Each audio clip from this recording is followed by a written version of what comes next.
Hello, Paranormal M channel viewers. Have you been having trouble sleeping lately? I'm always so happy when I read your comments saying these paranormal stories help you sleep better. Thank you so much for always supporting the channel. Drop a comment below and tell me where you're watching from. And don't forget to subscribe and turn on notifications so you never miss our latest videos. Also, a huge thank you for sending in so many of your own paranormal experiences. Alright, let's get started with today's stories. So, I've got to tell you what happened this week, because I'm still kind of laughing at myself, but also, my stomach drops every time I think about it. I'm 17, and I've only been working at this little cafe for, not even a month yet. And on Tuesday, I find out, casually, like it's nothing, that the place might be haunted. At first I'm like, okay, sure, because coworkers will mess with the new person, right? But they weren't doing the jokey vibe. My manager and a couple of the staff were dead serious, swapping stories like they'd been holding them in for ages. Stuff like doors swinging open by themselves, lights flicking on, things moving when nobody's near them. And they were telling it the way you tell something you know is real, not the way you tell a spooky story for fun. Still, I'm not a paranormal person. I've never seen a ghost. I've never felt a presence. I'm the kind of person who will blame everything on a draft, or an old building settling, or my own bad memory. So I'm listening, nodding, and thinking, maybe you're all just a little dramatic. Then later in the week, I'm talking with this coworker. Let's call her Marin, and she gets really intense about it. Like, she's not teasing at all. She tells me she's seen spirits her whole life, like it's just normal for her. And then she goes, oh, and the cafe has a cat. I'm like, a cat?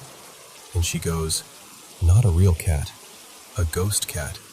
Apparently, it's this fluffy black cat that likes to do exactly what a living cat would do. Knock stuff around just to prove it can. Marin is describing it with total confidence. How it'll bump things off counters or nudge stuff until it topples. Like it's bored and mischievous.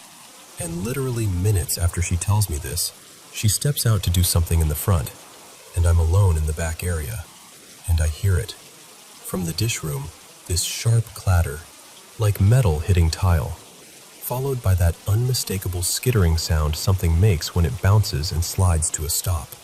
My whole body just freezes. I'm standing there with my heart doing that annoying thump, thump, thump thing, telling myself, it's fine. It's fine. Something shifted. It's a kitchen. Things fall. So I walk over to check, and in the corner, on the floor, there's one of our knives. Now, normally, we dry them in this narrow rack where you wedge them handle up. The blade slides into the slot, and it kind of sticks there. That's why this freaked me out. It didn't make sense for the knife to just slip out. The handle is thicker than the slot. Like it can't slide down through, and it takes a little effort to pull one out too. Not a struggle, but enough that it wouldn't just oops its way out. So I'm staring at it on the floor, and I'm trying to force a logical explanation into my brain, but the only one that fits is something bumped it, something nudged it out. And the thing is, Marin had just told me about a ghost cat that knocks things over. I'm not gonna lie. I got so creeped out. I did that nervous laugh you do when you want your body to believe you're fine, but your soul is quietly packing a suitcase. And then the day just kept stacking little moments on top of that one. A bit later, a plastic lid, like from a jar, just flips off the counter. Not slides, not drifts. It pops and drops like it got flicked. I turn around so fast I almost tripped, and the weirdest part was when I was alone doing dishes again. The front was busy. Everybody was out there. I'm in the back with the running water and the clinking and all that, and I hear this sound like one of the fridges opening and closing. That soft, suction-y whoosh, and then the thud. You know? Like someone grabbed something and shut it. So I look up, expecting to see somebody back there. Nobody. And I didn't hear footsteps on the little steps that lead to the back either. It was just empty. At this point, I'm trying really hard not to spiral, but apparently the owner is moving the cafe to a new location soon, and there's been construction and packing and all this disruption. The others think it's stirring things up, like whatever's here is getting more active because everything's changing. Everyone keeps telling me, they're not dangerous, they're not mean, they just do stuff. But once you have that thought in your head, I might be sharing space with something I can't see.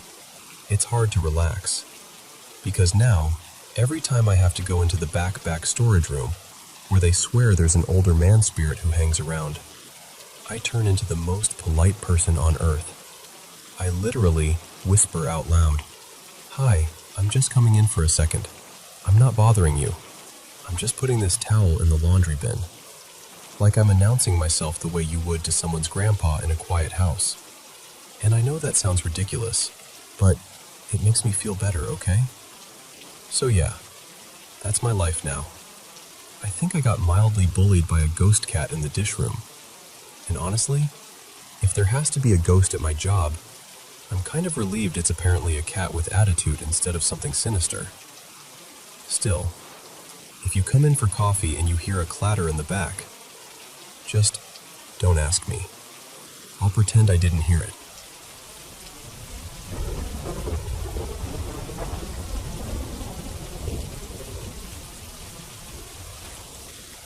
Hey, so I'm going to tell you this the way it's been sitting in my chest, because I honestly don't know what to make of it yet. I'm Rena. I'm 26 and I live with my partner Eli. He's 29. In this small, kind of worn-in apartment that definitely has stories in the walls. It's not old, but it's not modern either. The doors stick a little, the floors creak in certain spots, and there are these tiny, weird things that happen all the time, like a book sliding off a shelf when nobody's near it, or a loaf of bread tipping over like it's been nudged, or the toilet paper roll slowly unspooling on its own. Stuff you can laugh off, until you can't. And lately it's felt like it's not just quirky apartment stuff anymore. So yesterday I'm cleaning, just doing normal chores, and all of a sudden I hear Eli call my name from the bathroom. Not casual, like sharp and shaky. I drop what I'm doing and rush in, because the panic in his voice is the kind that makes your stomach turn before you even know what happened. He's standing there, frozen, staring into the walk-in closet that connects to the bathroom. And he goes, "Rena, your shirt, it moved." I'm like, "What do you mean it moved?" And he points. One of my shirts is hanging up, and the sleeve is lifted. Not swaying, not fluttering.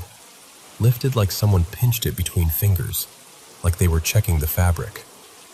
And then, when he looked straight at it, it just dropped back down into place.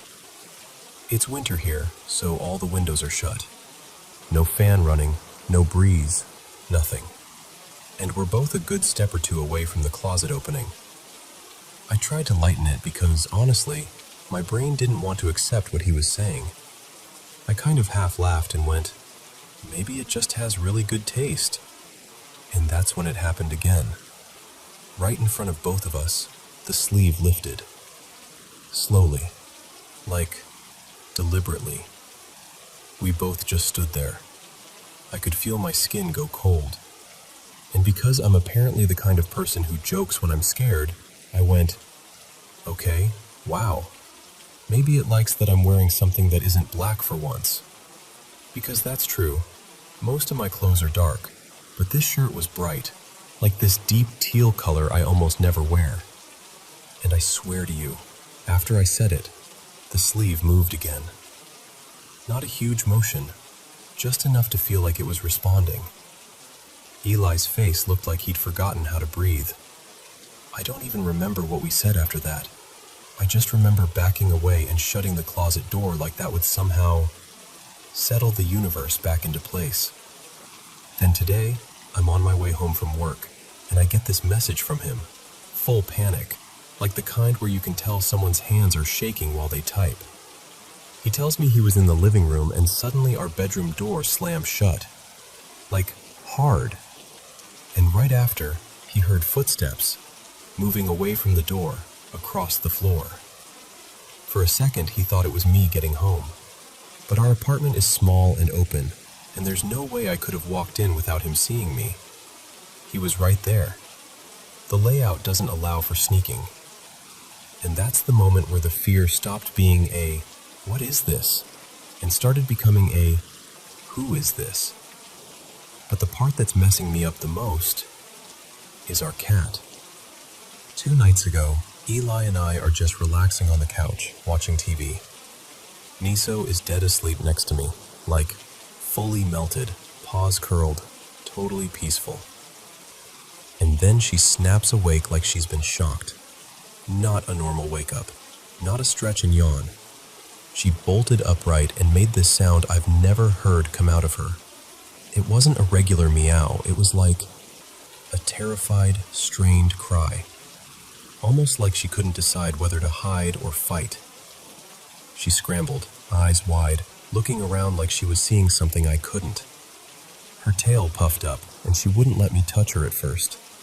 It took almost half an hour to calm her down. I held her while she trembled, and I kept whispering, "You're safe, you're safe." But I didn't fully believe it myself.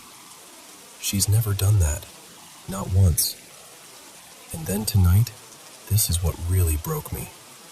Eli tells me after the bedroom door slammed, he realized both bedroom doors had shut at the same time. Like the main door and the other one we sometimes keep ajar. Both closed. Like someone wanted that room sealed. And Miso was in there. Trapped. And she slept through the slam. Eli said she didn't even stir at first. But then she started having another nightmare. Worse than the last one. Twitching, crying, scrambling like she was trying to escape something in her sleep. Eli was trying to soothe her, talking softly. But she was still panicked, still locked in that fear. I'm not even home yet when he tells me this, and I'm reading the messages with this sick feeling like my chest is filling with ice. And then there's one more thing that's been hanging over us like a shadow. Last week, Eli had this night terror, so vivid he woke up sweating and shaking, about family members who've passed away. In the dream, they were there, and one of them was warning him someone else was going to die soon. He woke up and couldn't move. Full sleep paralysis. That has never happened to him before. So now it's like the apartment is doing things. The doors are slamming. The footsteps are there when nobody is. My shirt sleeve is lifting like it's being handled. And my cat, my baby, is suddenly having these horrifying episodes like something is scaring her on a level we can't reach. I don't know what I believe. I don't know if this is stress, coincidence, the building settling, some weird airflow we can't explain, or something I don't even want to name. I just know I'm scared. And I keep coming back to Miso, because she can't tell me what she sees or what she feels. She just reacts. And if she's afraid in her own home, that absolutely destroys me. So, yeah, that's where I'm at. A small apartment, a handful of maybe it's nothing moments turning into, okay, this is not nothing, and me trying to figure out what to do next. Because I can handle being unsettled, but I can't handle my cat being terrified. Not her. Not my world.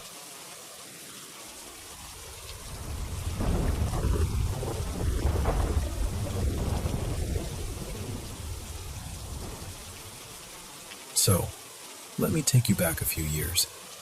It was 2018, and I'd flown out to Western Australia to visit my brother, Callum. He'd moved over there ages ago with his then partner Renee and their 3 kids.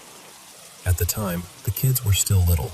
Mia was about 9, Ethan was 7, and Jude was 4.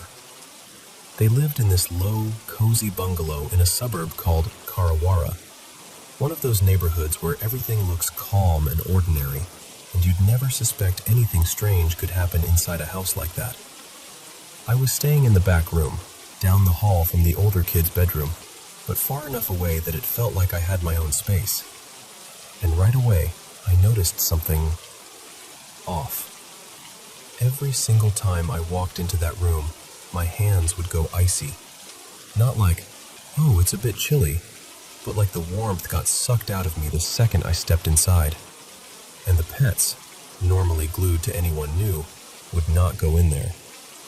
They'd stand at the doorway like there was an invisible line they couldn't cross. At night, I'd hear little sounds in places that didn't make sense. A faint rattle in the aircon even when it wasn't running. A soft clink from the kitchen after everyone was asleep. But honestly, I didn't jump to ghosts. I just shrugged it off. New house, new noises, my imagination, whatever. Then, about a month into my stay, Callum left for work. He worked FIFO, 2 weeks out at the mines, then home for 1 week. So suddenly it was just Renee, the 3 kids, and me in the house. Now, Jude, the youngest, had this weird habit that we all kind of laughed off at first.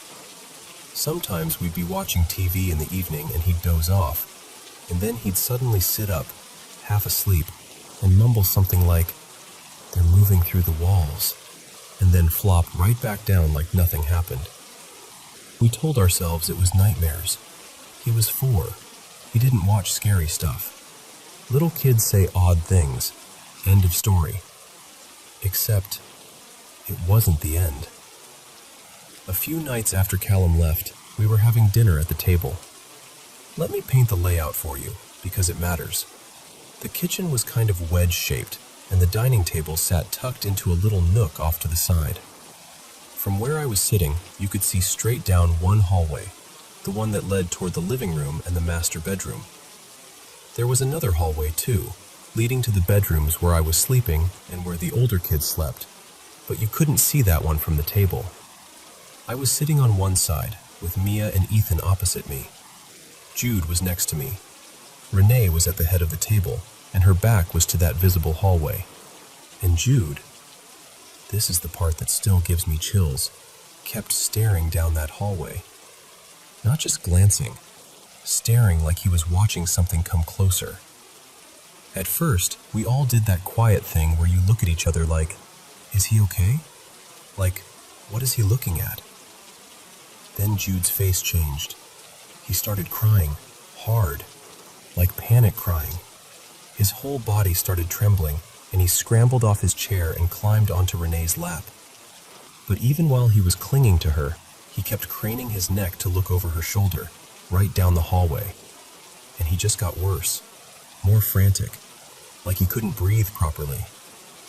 Then he lifted his little arm, pointed down the hallway, and shouted through his sobs, "They're coming!"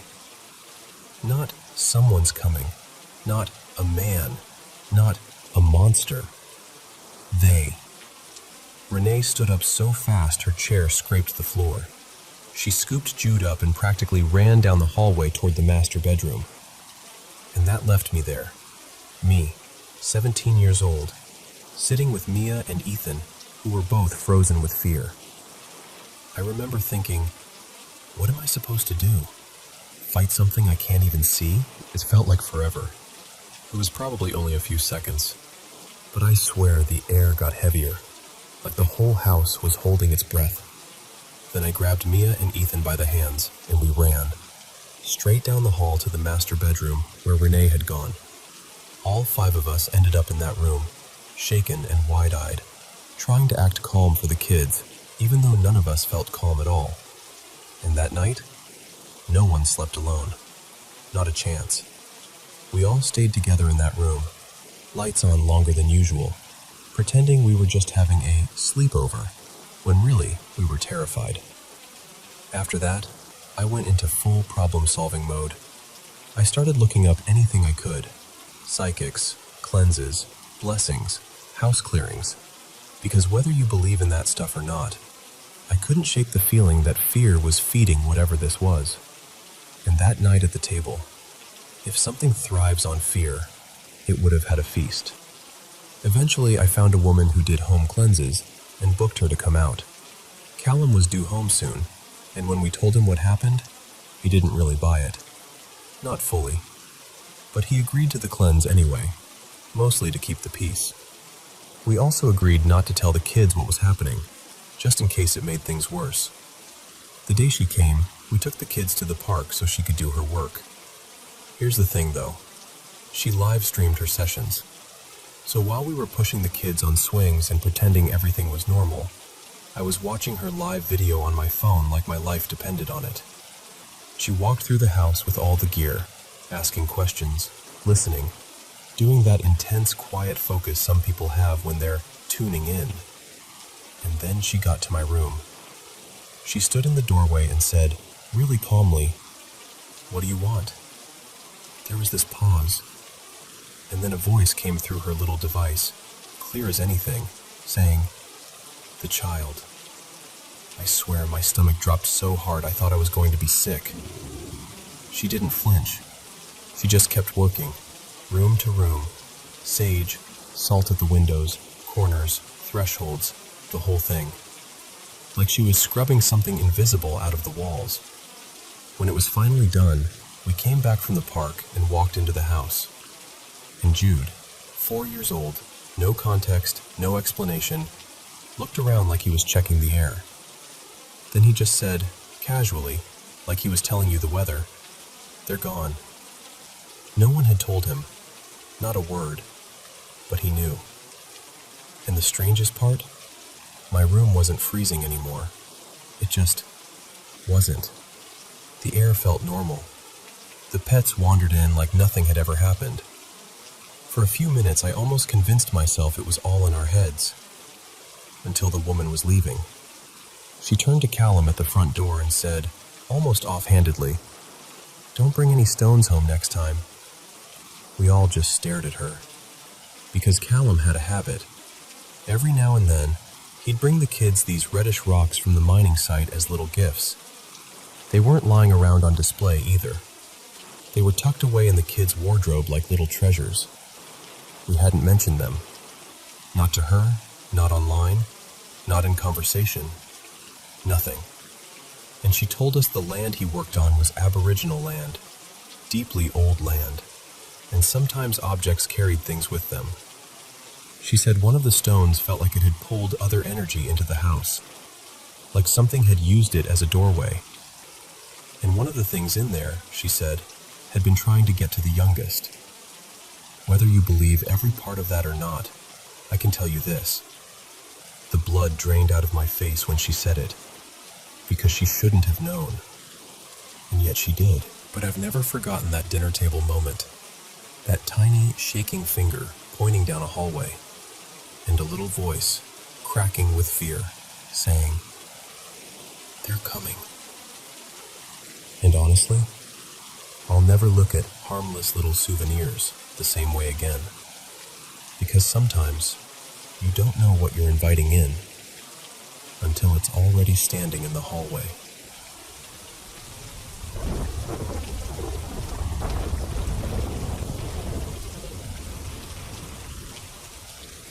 So listen, my dad had one of those encounters today that leaves you feeling silly for being shaken, right up until you remember the look on his face when he tells you.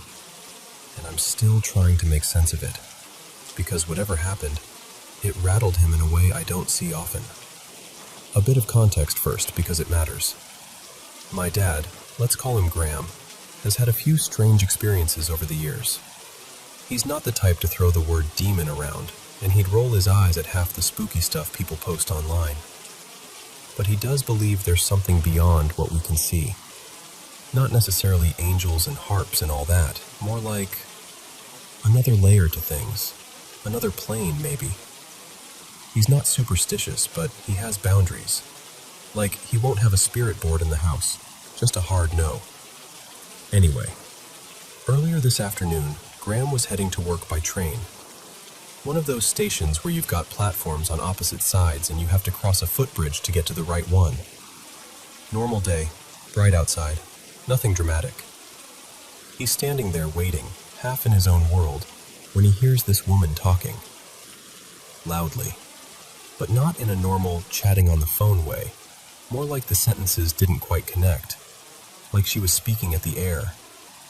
He glances over, And that's when he notices she's pointing in his direction. Not waving, not gesturing in conversation.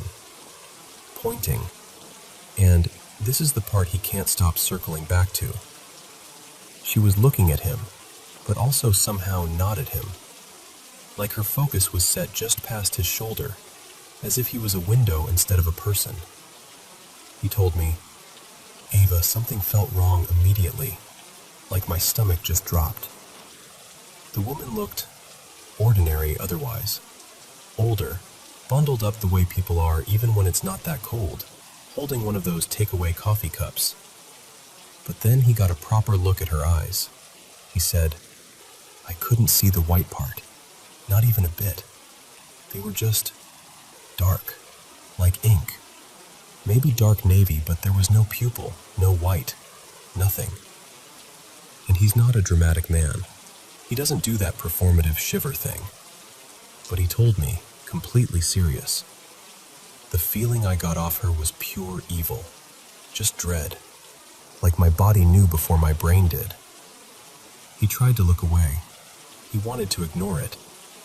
But he said his eyes kept dragging back to her, like something was pulling his attention whether he liked it or not. And this is in daylight, out in the open. No weird shadows, no dim platform lighting, none of that. Then he notices the way she's drinking her coffee. Still staring in his direction, still pointing off and on. She lifts the cup, but instead of sipping normally, she presses it between her palms, flattening it, slowly squeezing it until it's barely a narrow slit, and then she drinks from that thin opening without taking her eyes off him. Not nervously, not like a fidget, deliberately, like she was showing him she could. And at that point, he's done. The train comes in and he gets on quickly, just relieved to put a door and a few meters between them. Except she gets on too. Not right next to him, but close enough that he spots her stepping into the next carriage over. So he does this very instinctive thing, gets off again, walks down the platform, and jumps into the furthest carriage away. He also wasn't the only one who noticed she was off. The weirdest part is how quickly it all happened. It was just a normal commute, and then, suddenly it wasn't. And when he told me, only minutes after it happened, he still looked pale. Not telling a creepy story pale, more like, I just touched a live wire pale. So, yeah, that's it. That's what happened. And I know how it sounds. I do. But I also know my dad. Graham doesn't spook easily, and he doesn't invent things like that. And whatever that woman was, whether it was something paranormal or something else entirely, he came away from it feeling like he'd stared straight into something cold and wrong. And honestly, that's the part I can't shake.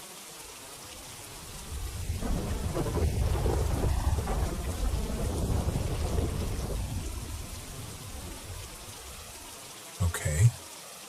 So I've carried this around in my head for a long time, and even now I can't fully explain it. It's one of those memories that sits there quietly, but every once in a while, it taps you on the shoulder like, "Hey, remember me?" I was about 7, maybe 8, little kid age, and my little brother, Milo, was about 4. We shared a bedroom.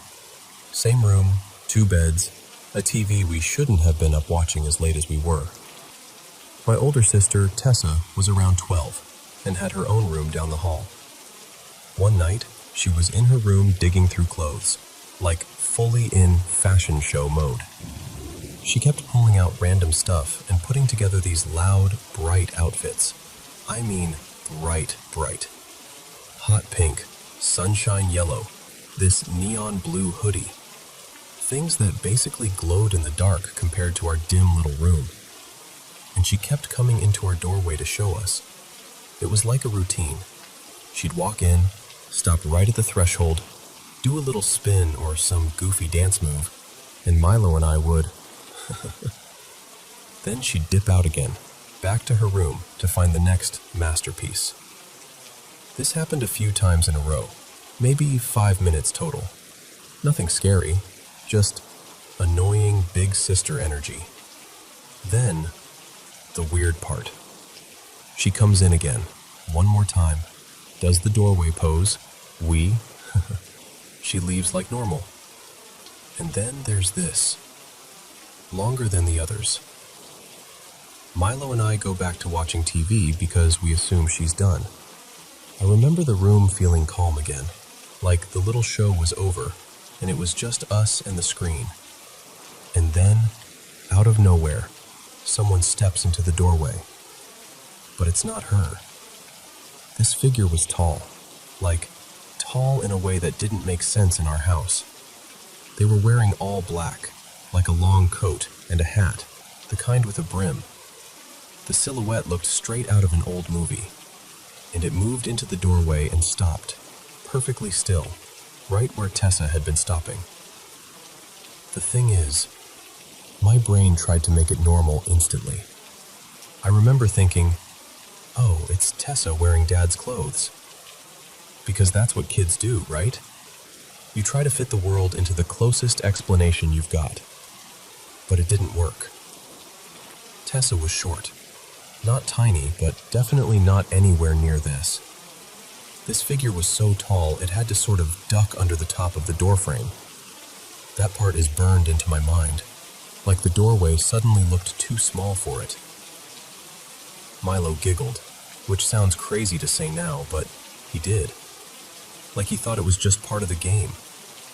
He stared at it and made that little kid laugh, soft and automatic. And me? I didn't feel terrified.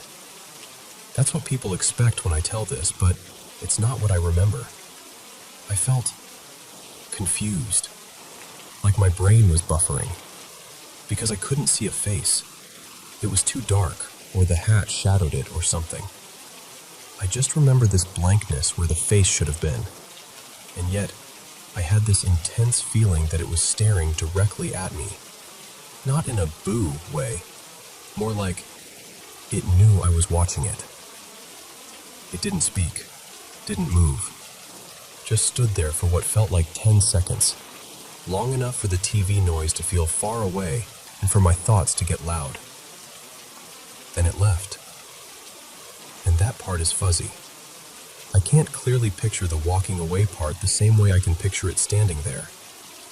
I just remember that it was gone, and I was still looking at the doorway like my body didn't get the memo. I sat there for a second, trying to convince myself it had been my sister doing something stupid. But the height, the clothes, the stillness, none of it fit. So I finally got up and went down the hall to Tessa's room. And this is where it messed with me even more. There weren't any black clothes out. No coat, no hat, no dad clothes pile. Nothing. And when I asked her, something like, "What was that? Where did you get those clothes?" She turned around with this completely genuine, confused expression, like I just asked her why the ceiling was made of water. And she goes, "What are you talking about?" And she wasn't even acting. I know what it looks like when someone is trying not to laugh. This wasn't that. This was real confusion. Half her colorful clothes were already folded like she'd been doing it for a while. I remember standing there feeling stupid and unsettled at the same time, like I'd walked in on the wrong reality. Over the years, I've told a few people, usually late at night when conversations get quiet and honest, and the reactions are always the same. Someone says, "That's wild," and then the topic drifts away like it's too awkward to sit with. And I get it. I do. Even now, part of me tries to force it into something normal. Like maybe it was Tessa and my memory changed the height. Or maybe it was a weird shadow thing. Or maybe I just mashed two moments together in my head. But the thing is, when I remember it, it doesn't feel like a dream memory. It feels like a real one. Like a snapshot that shouldn't exist, but does. And I think that's why it still bothers me. Because I'm not even saying I know what it was. I'm just saying something stood in our doorway that night. And it wasn't my sister.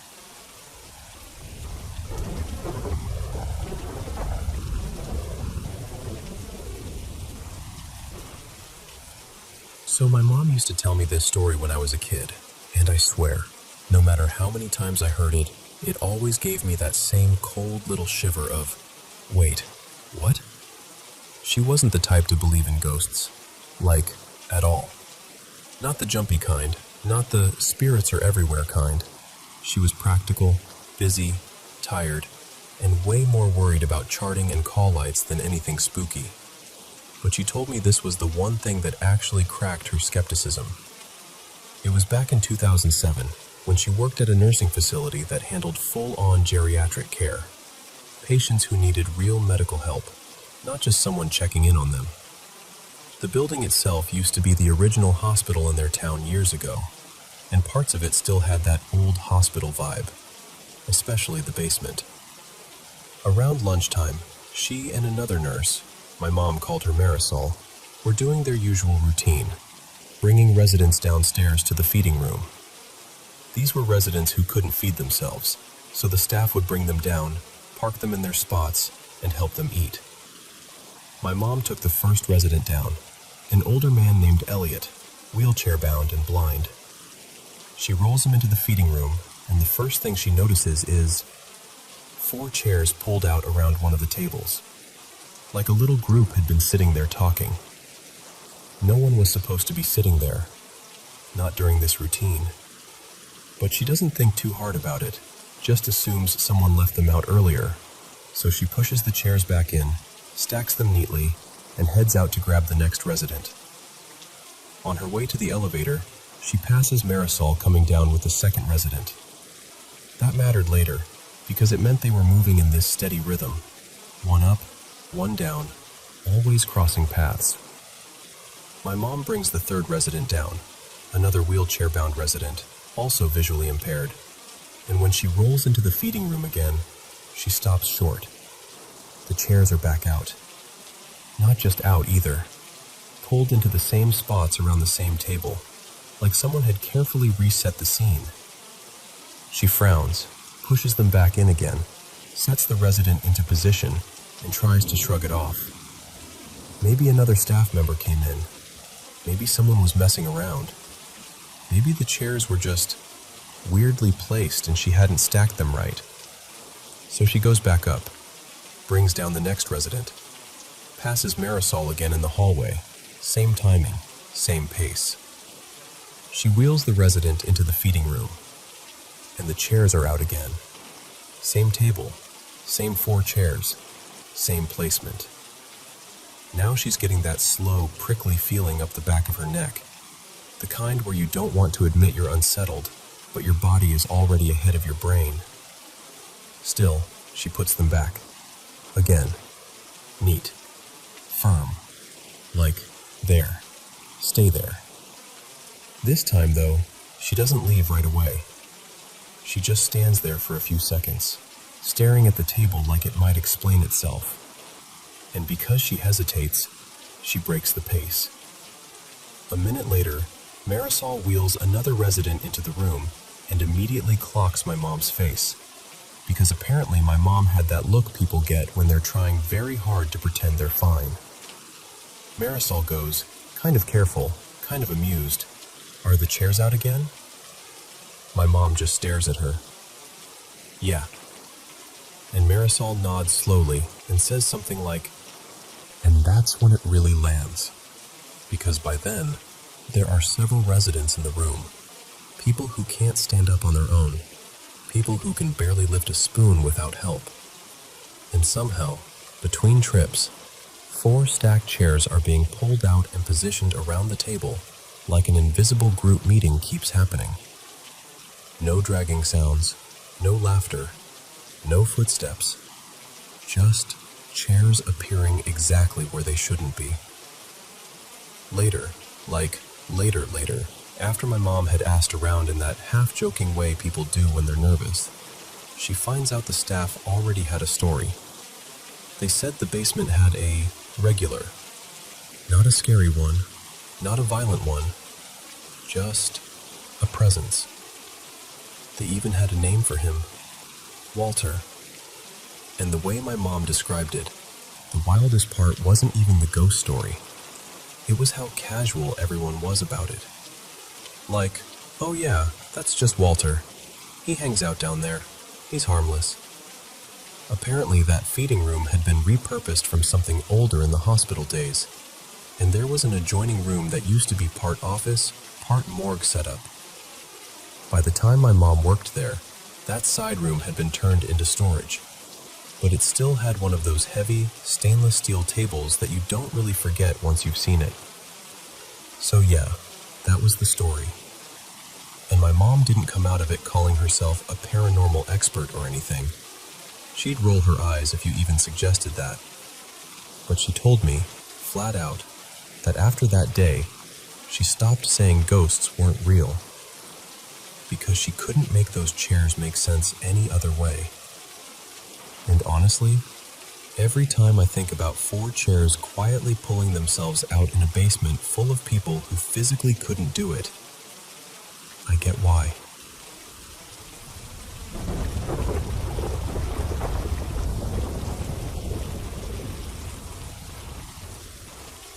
Hey, okay, so I need to tell you this the way it was told to me. Like, sitting at my grandmother's kitchen table, with the radio humming and her hands busy with something small, like she was trying to keep calm while saying things that still made her uncomfortable. This story takes place in northern Romania, not long after the late 70s rolled into the early 80s, back when villages felt sealed off from the rest of the world, and people believed in things they didn't say out loud unless they absolutely had to. So my grandma, her name was Elena, lived in this little house at the edge of the village, and just across a narrow lane, practically within whispering distance, lived her husband's sister, a woman named Marika. Now listen, Marika wasn't the kind of person you'd call eccentric and laugh it off. People in that area straight up called her a witch. Not in the cute storybook way either. People went to her for hexes, for revenge, for sickness, for fixing someone who drank too much or cheated too often. And she had a reputation that traveled. Farmers from villages 2 hills away would still show up at her gate like they were visiting a doctor. But the strange part wasn't just what she did. It was how she carried herself. Elena always said Marika had the coldest presence. Like being near her made you tighten up without knowing why. She wasn't friendly, she wasn't social, and she didn't hide her contempt. Especially not for Elena. Because Elena had children, 4 of them, and Marika couldn't stand that. She treated those kids like they were dirt on her shoes, and she'd spit insults at them whenever she got the chance. Elena told me that, at first, it was just the feeling of being watched. Like you'd be hanging laundry, and suddenly your shoulders would go stiff, and you'd turn and see Marika behind her fence, staring through you like you weren't even human. Then Elena started noticing things. Little things first. A dead frog where it shouldn't be. A strange bundle of twine tucked behind the stove. A knife stuck upright in the soil near the back step, like someone placed it there deliberately, blade down, handle up, as if the ground itself was holding it. And at night, this part always made my stomach flip. Elena said she'd sometimes wake up and see movement in Marika's yard. Not like a person walking normally, more like pacing, circling, back and forth, sometimes under the moonlight, sometimes with no light at all, like she didn't need to see.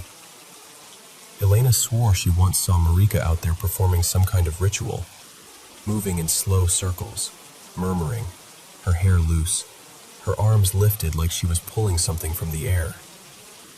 And here's where it gets worse. After a while, Elena started hearing noises inside her own house. Soft thumps in the walls, scratching in the chimney, a sound like someone tapping on glass when there was no glass to tap on. One night, Elena said the whole house shuddered. Not a little creak, not the normal settling of old wood. Shook, like the floor had breathed in and the walls flexed. She thought it was an earthquake. She ran outside, heart pounding, and went straight to the neighbors. Because in a village, you don't panic alone. But the neighbors looked at her like she'd lost her mind. They said nothing happened. Not a cup rattled.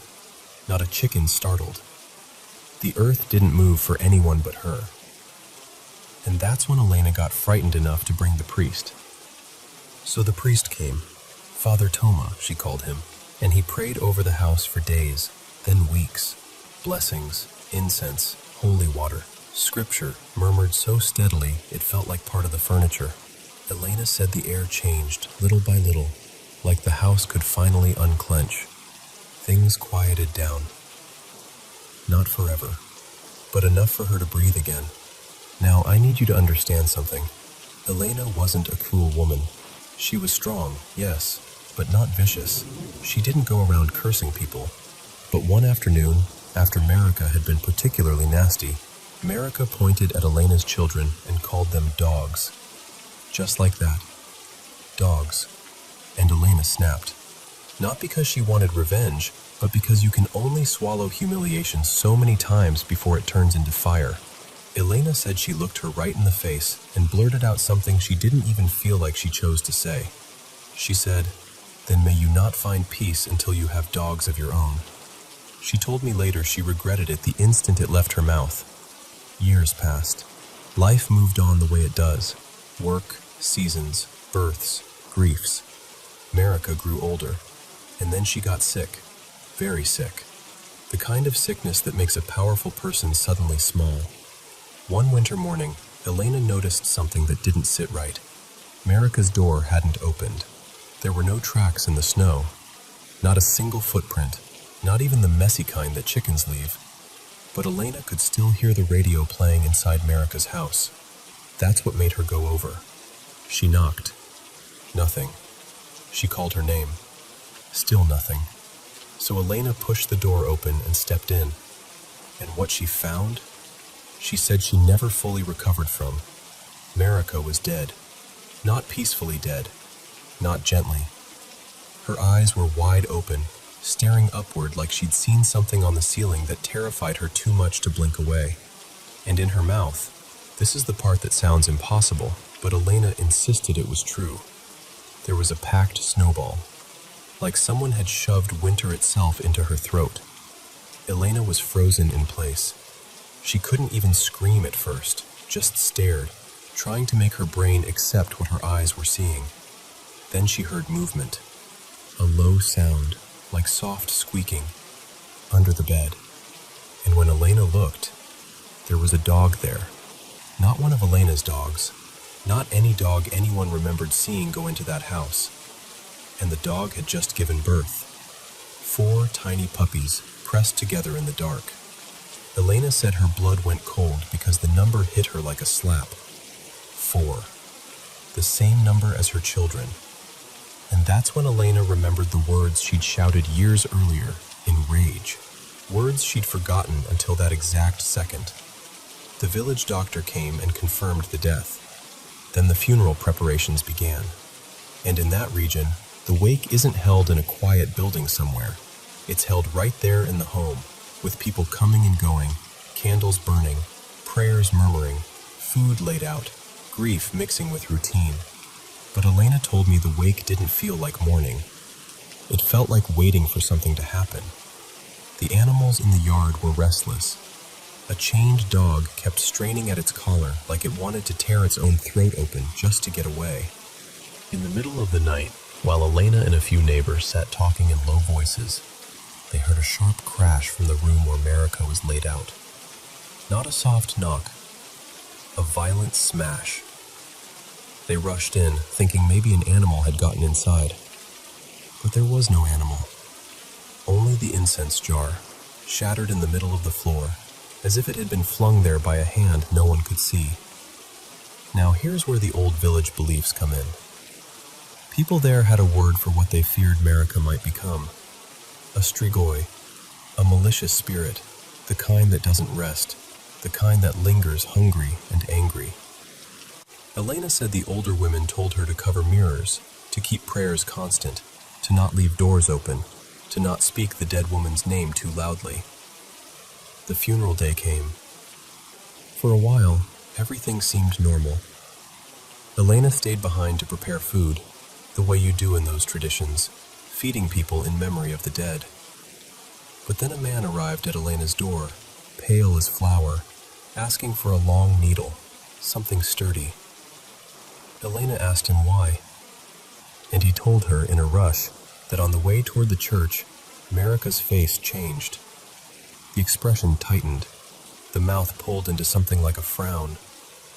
Her hands that were supposed to be still, looked clenched, tense, like she was gripping something.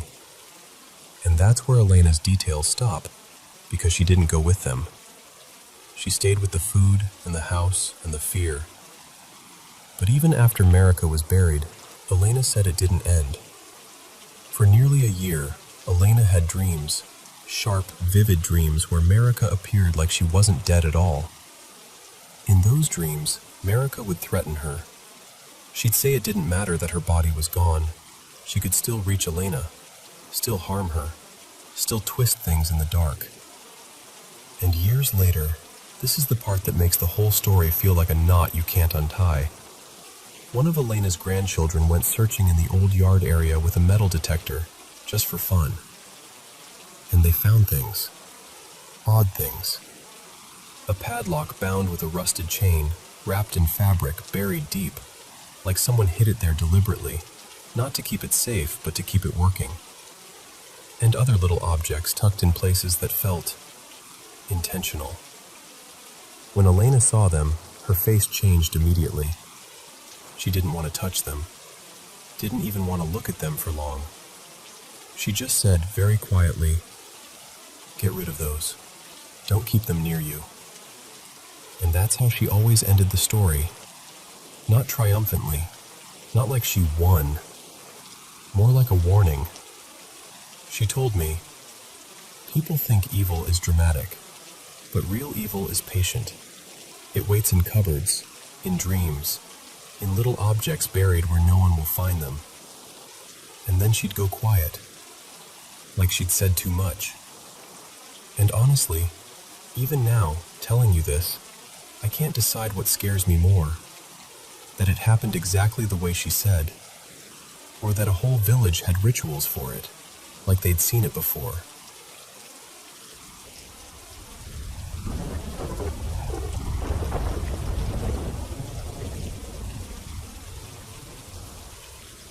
So, I want to tell you something that's been happening at my childhood home, and even now, talking about it, I get that weird mix of comfort and goosebumps. My dad passed away at home in early summer a couple years ago. It was quiet, it was heartbreaking, and ever since then this place has had these little moments that don't fit neatly into any explanation. Not horror movie scary, more like personal. Like someone's trying to be heard. My sister Mia still lives here full-time with her boyfriend Caleb. They've been here together for a while. I moved out not too long after everything happened, and I'm only about a mile away now, so I still come by a lot, sometimes to help, sometimes just because it still feels like home. And I should probably say this up front, I've always been the sensitive one. Ever since I was a kid, I'd pick up on things, sounds, feelings, little shifts in the air that other people shrug off. My current house is honestly the same way. I see and hear and feel things pretty often. But the difference is, I feel my dad too. And when I feel him, it's like my whole chest loosens. Like, okay, I'm not alone. Before I tell you what's happening now, you need the backstory, because that's the part that makes this feel so specific. When my dad was still alive but really unwell, we had what turned out to be his last Father's Day here with us. He couldn't go out, couldn't do much, and I remember standing in a store thinking, what do you even buy someone you might be saying goodbye to? I got him some soft lounge clothes, stuff he could actually use, but I wanted something that felt meaningful, something he could look at. So I found this simple frame that held 3 photos. I printed one of me and him from a day we were laughing so hard the picture came out a little blurry. One of him and Mia, she's got her head on his shoulder in it, and he's doing that proud dad half smile. And the third one was him with our dog, Buddy, sitting right at his feet like he belonged there. When I gave it to him, he just stared at it for a long time. And then his eyes filled up. My dad wasn't a big crier. He was more the type to make a joke and change the subject. But that day, he actually cried. And I cried too, trying to pretend I wasn't. He passed a few weeks later. After he was gone, we kept that frame up. It felt wrong to move it. I'd come into the room and see those photos, and it was like proof that he was real, that our life with him wasn't just something that ended and evaporated. Then, around the holidays, Mia and Caleb decided to tidy up to make space for decorations. And they brought a bunch of my dad's things up to the attic. Some ornaments, a couple keepsakes, and that photo frame. They meant well, I think, but they're also the kind of people who start a job and then abandon it halfway through. And when the holidays were over, nothing came back down. For months, I kept asking. Not even in a dramatic way, just, hey, can we please bring Dad's stuff down? Especially the pictures, especially the frame. I'd even offered to do it myself, but the attic hatch is up high, the ladder is awkward, and I'm short enough that the whole thing turns into a humiliating slapstick routine. Plus, Mia insisted she knew where everything was up there, and I didn't. So the photos stayed in the attic. Here's where it gets strange. Every time it happens, I get up and look, and sure enough, the attic hatch is just hanging open, slowly swinging like it was pushed. So I asked Mia if it's ever happened when it's just her and Caleb, and she goes, totally casual. Nope, never. Which, okay, that's odd, right? Because it's not a quiet little click. It's a full-on bang against wood. You'd think it would wake anyone. The first time I heard it wasn't even me, actually. It was my mom. Mia and Caleb had gone away for a few days, and my mom stayed here to watch Buddy. She told me the next morning, something weird happened last night. The attic door slammed open. I thought maybe it was your dad trying to tell me something, but I didn't know what. And the second she said that, my mind went straight to the pictures.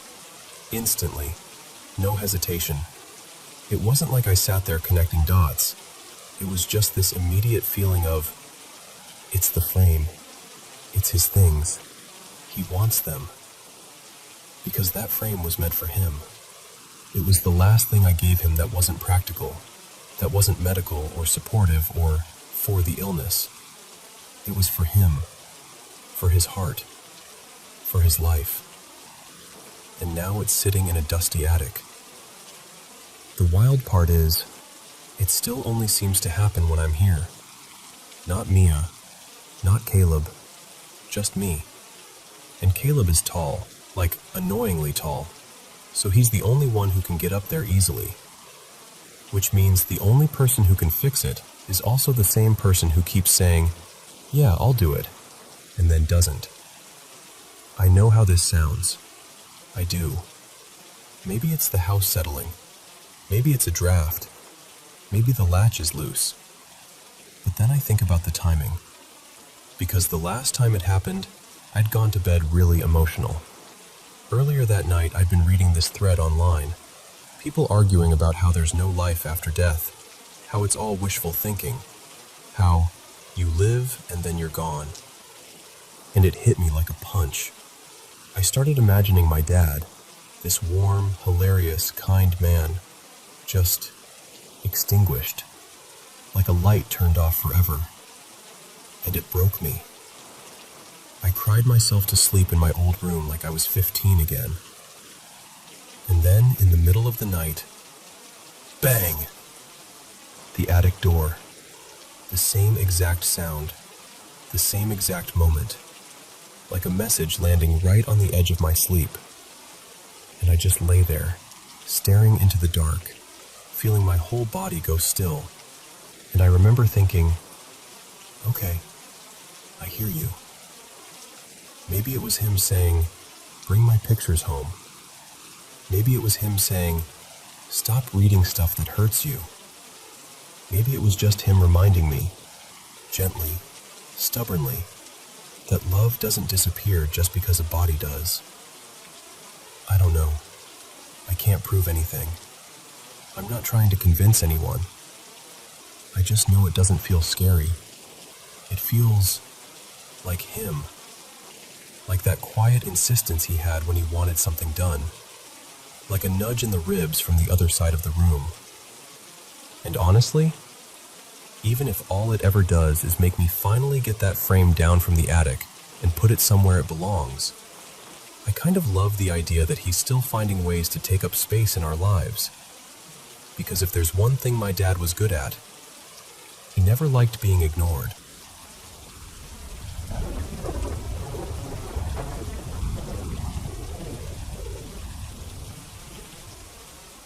So, this happened when I was a junior at Mississippi State University. It was one of those spring Saturdays in the deep south where the air feels almost unreal. Warm without being heavy. Bright without being harsh. I've had beautiful autumn days up north, and those calm, perfect Midwest summer evenings. But southern springtime? On the best days, it's like the whole world turns the saturation up. Every color pops. Every smell is a little sweeter. Even the sounds, birds, wind through leaves, feel sharper, like you're standing inside a movie. That day was one of those days. I drove about 25 miles off campus to pick up the girl I was dating. Her name was Clara, from her parents' place. We were headed to an all-day river party on the Tombigbee River at somebody's house a few miles out. Clara had a couple bags with her, and as we were getting ready to go, she asked if we could swing by and drop something off to her friend. Her friend, Hannah, was working as a hostess for one of those small-town spring pilgrimages. If you've never been to one, a pilgrimage is basically when towns, especially in Mississippi, open up their old pre-Civil War homes for tours. People come through, and local students help guide visitors room to room while the homeowners talk history. It's kind of a big deal in those places. The hosts and hostesses dress up too. Old formal outfits, sometimes those big, elaborate gowns. Anyway, Clara directed me to the house where Hannah was stationed. It was a big white place, 3 stories, with a porch that looked like it belonged on a postcard. I remember the fence out front, neat and pale, and the way the sunlight hit the paint like it was glowing. It was around 10:30 in the morning, maybe a little after. We parked right out front. Clara hopped out with her bags, and as we walked up, the front door was already open, like it was inviting you in. The second we got close, we heard laughter and voices coming from somewhere in the back of the house. Clara smiled and said, "Oh, I hear Hannah back there. I'm gonna run around and say hi." And I said, "Yeah, okay. I'll be right behind you." She went off toward the back, and I stepped just inside the front door because, I don't know, I wanted to take it in for a second. The house felt old, in that clean, polished way, like it had been cared for forever. There was a long central hallway straight ahead to a back door, and doors opening off both sides. On the left, maybe 10 feet in, a staircase rose up to a landing on the second floor. And that's when it started. At first it was just my neck. You know that feeling where the hair on the back of your neck lifts? Like your body reacts before your brain catches up? That happened. But it wasn't mild. It was like every single hair back there stood straight up at once. I paused, confused. I remember thinking, why am I doing that? Like I even tried to laugh it off internally. I'm standing in a bright, cheerful house on a perfect morning. People are laughing in the next room. There's no reason for my body to be acting like a deer that just heard a twig snap. Then I noticed the hair on my arms rising too. Not just a little. Rigid. Like static electricity had grabbed me. I told myself to stop being weird about it. I started to take a step toward the back of the house, and my feet didn't move. At first I thought my shoes had caught on something, like maybe the rug was snagging. But no, it was my body. I was stuck, completely still. And then, like somebody slowly turned off my ability to control myself, my neck muscles gave out. My head dipped forward, inch by inch, until my chin was almost pressed against my chest. I tried to speak. I tried to call Clara's name. Nothing came out. And then this other feeling arrived. Not fear like something startled me. This was fear like something is wrong and it's right here. And layered on top of that fear was something I don't have a better word for than a message. Like a thought that wasn't mine. It was hate. Not irritation. Not anger. Hate. Focused, sharp, and aimed at me like a spotlight. And somehow, in my mind, I saw that there was something up on the landing at the top of the stairs. I couldn't physically lift my head enough to look, but I knew it was there. Like my awareness got tugged in that direction. Then I had this sudden, crystal clear instinct. You have to face it. With everything I had, I forced my head up. It was jerky, like trying to lift a weight with a muscle that's cramped. But I got my eyes up high enough to see the landing. And what I saw, it wasn't a person. Not really. It was like a human-sized column of dark, muddy smoke. Brownish, almost like fog mixed with dirt, slowly turning in place. Inside it were darker streaks, little black specks, like ash swirling through it. It didn't have a face, but it felt like it was looking at me. The moment I saw it clearly, that hateful pressure intensified, like it realized I could see it. And then it moved. It didn't walk. It swooped. It came down the stairs fast, straight toward me, and before I could even process what was happening, it passed through me and went out the front door behind me. When it went through my body, it felt like being electrocuted. Not with pain exactly, but with this violent, burning surge of, I don't even know, disgust and hostility. Like my whole nervous system lit up with someone else's rage. And the message came with it, loud and unmistakable. Get out. The second it passed, I got a little control back, enough to move. I could see the back door at the end of the hallway straight ahead. The front door was open behind me, but I didn't trust myself to turn around without collapsing, so I just shuffled forward. Weak, wobbly, like my legs belonged to somebody else. I made it to the back door, pushed it open, and stepped outside. There was this tidy backyard garden, formal, almost like a small estate. And about 20 feet from the house, there was a stone bench. I staggered over and sat down hard like I'd just run miles. The whole thing, from stepping inside the front door to sitting on that bench, couldn't have been more than 2 minutes. I sat there trying to breathe normally, trying to tell myself I'd just had some kind of, I don't know, a weird spell, a panic attack, anything. But then, after maybe 30 seconds, the hair on my neck started rising again. Then my arms. And even though I was facing away from the house, I got this snapshot in my mind, like a sudden mental photograph of the back of the house.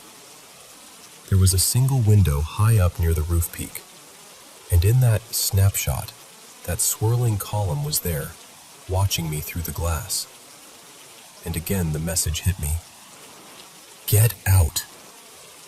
Not out of the house, out of there, off the property. That same instinct rose up again, the one that told me I had to confront it. So I turned around, stiff and twitchy, and forced myself to look up at that window. And I swear, I could see it faintly through the old glass, like a dark smudge of movement.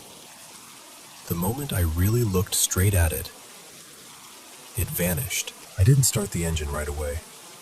I just sat there, hands on the steering wheel, trying to understand what I'd just lived through. A few minutes later, Clara came out, cheerful at first, then immediately worried when she saw my face. "What happened?" she asked. "Why didn't you come back? Are you okay? Why are you just sitting here?" And I couldn't do it. I couldn't tell her. Not then. So I lied. I told her I suddenly felt sick, nauseous, and I'd come to sit in the car until it passed. She got that concerned, caring look and immediately wanted to help. And I felt awful because she didn't deserve a lie. But I genuinely didn't have the words. I didn't even have a place to put the experience in my mind yet. We sat quietly for a little bit. Eventually, I told her I felt better and we should head to the river party. We went. But I'll tell you, I wasn't exactly fun company that day. And here's the part that still gets me. It was years before I could tell this story out loud to anyone. I kept it locked away because every time I tried to think about it, I'd feel that same cold pressure in my chest. I still don't know what that thing was. I don't know why it hated me. I don't know why it wanted me gone so badly. All I know is, it did.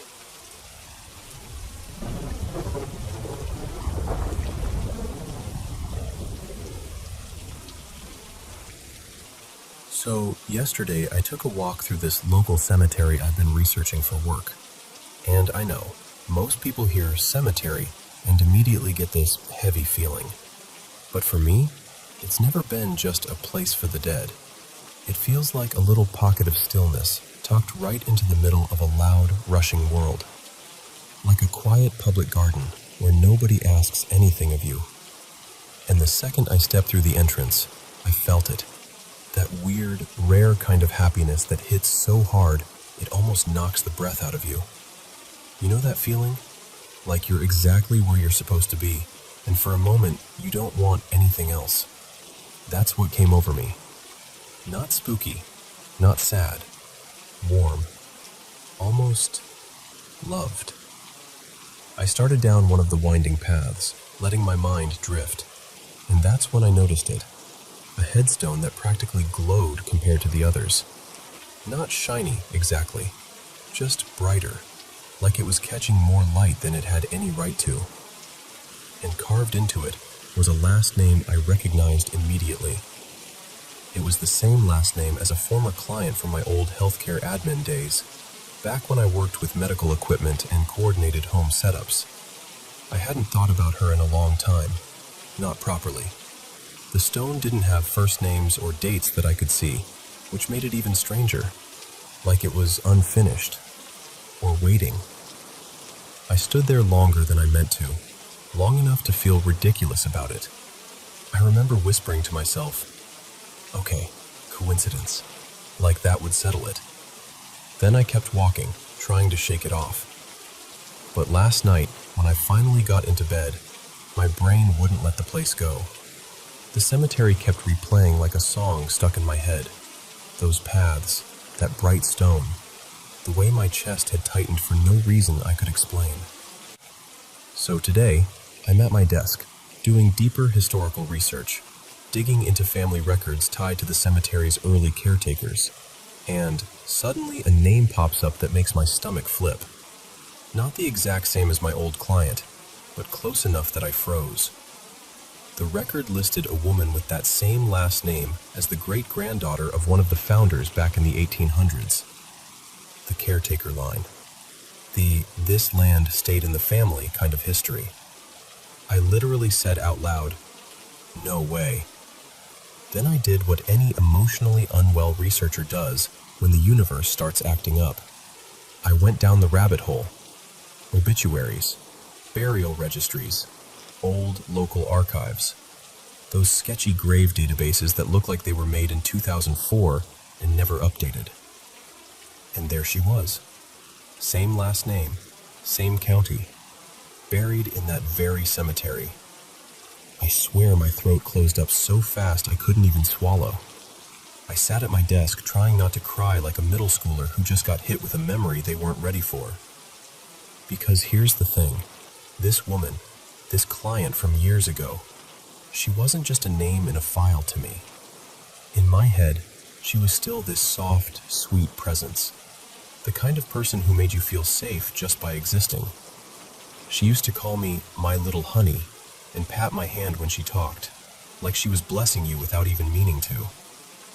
She reminded me so much of my own Nana. Same gentle way, same warmth in her eyes. And I had no idea she was from the same area I'm from. None. I didn't even know she had ties here. So seeing it, right there in black and white, felt unreal. Like the world had quietly stitched something together behind my back. And it hit me all at once how much I miss her. How much I miss that version of my life, too. I didn't realize how much I'd been carrying until that moment. The universe is, I don't know, mysterious, annoying, beautiful, all of it at once. But I kept thinking of all the places my feet could have taken me yesterday. I ended up there, at the exact stone with a name that still lives in my heart. And honestly, that day has stayed with me ever since, in the best way. But wait, because it gets even wilder. That night, after I'd cried and calmed down and told myself to stop spiraling, I had a dream. In the dream, I was back in the cemetery, and everything felt crystal clear, like I was fully awake. And I kept seeing this different headstone. Not the one I'd noticed before. This one was a vivid coral red color, almost like sun-baked clay. And the last name was right there on it, bold as anything. I woke up with that image still burned into my mind. So the next day, because apparently I have zero chill, I went back. I took the same entrance, walked the same path, and found the original bright stone again. And this time, I realized what had happened. The grass had grown up so high around it that the first names were basically hidden. It wasn't her. I just missed the details. For a second, I felt silly. Like, okay, that's it, mystery solved. But I was already there, so I kept walking. I wandered with this quiet hope in my chest, like I was being pulled around by something I couldn't see. And under my breath, without really deciding to, I said, "Where are you, Marlene?" Not her real name, just what I started calling her in my head because it felt right. Because she always sounded like someone's favorite aunt. Because I needed a name to say out loud. I checked one corner. Nothing. Then another. Nothing. And finally I reached the last little stretch of the cemetery I hadn't explored yet, tucked behind a line of old trees. It felt forgotten back there, like even the wind got quieter. And then I saw it. The coral red headstone from my dream. Same color, same last name. Exactly where my feet had carried me like I'd been guided. I just stood there with my hand over my mouth. I didn't even cry right away. I couldn't. I was too stunned. It was like my whole body went still so my brain could catch up. And now, I go back sometimes. Not constantly, but when I feel that familiar heaviness creeping in, or when life gets too loud. I'll bring a little sandwich, a coffee, and I'll sit nearby like I'm having lunch with an old friend. And I'll talk to her, not in some dramatic way, just little updates, gratitude, a quiet hello. Because life and death are honestly too wild for me to understand. But I do know this. I'm unbelievably lucky to notice these moments when they brush past me.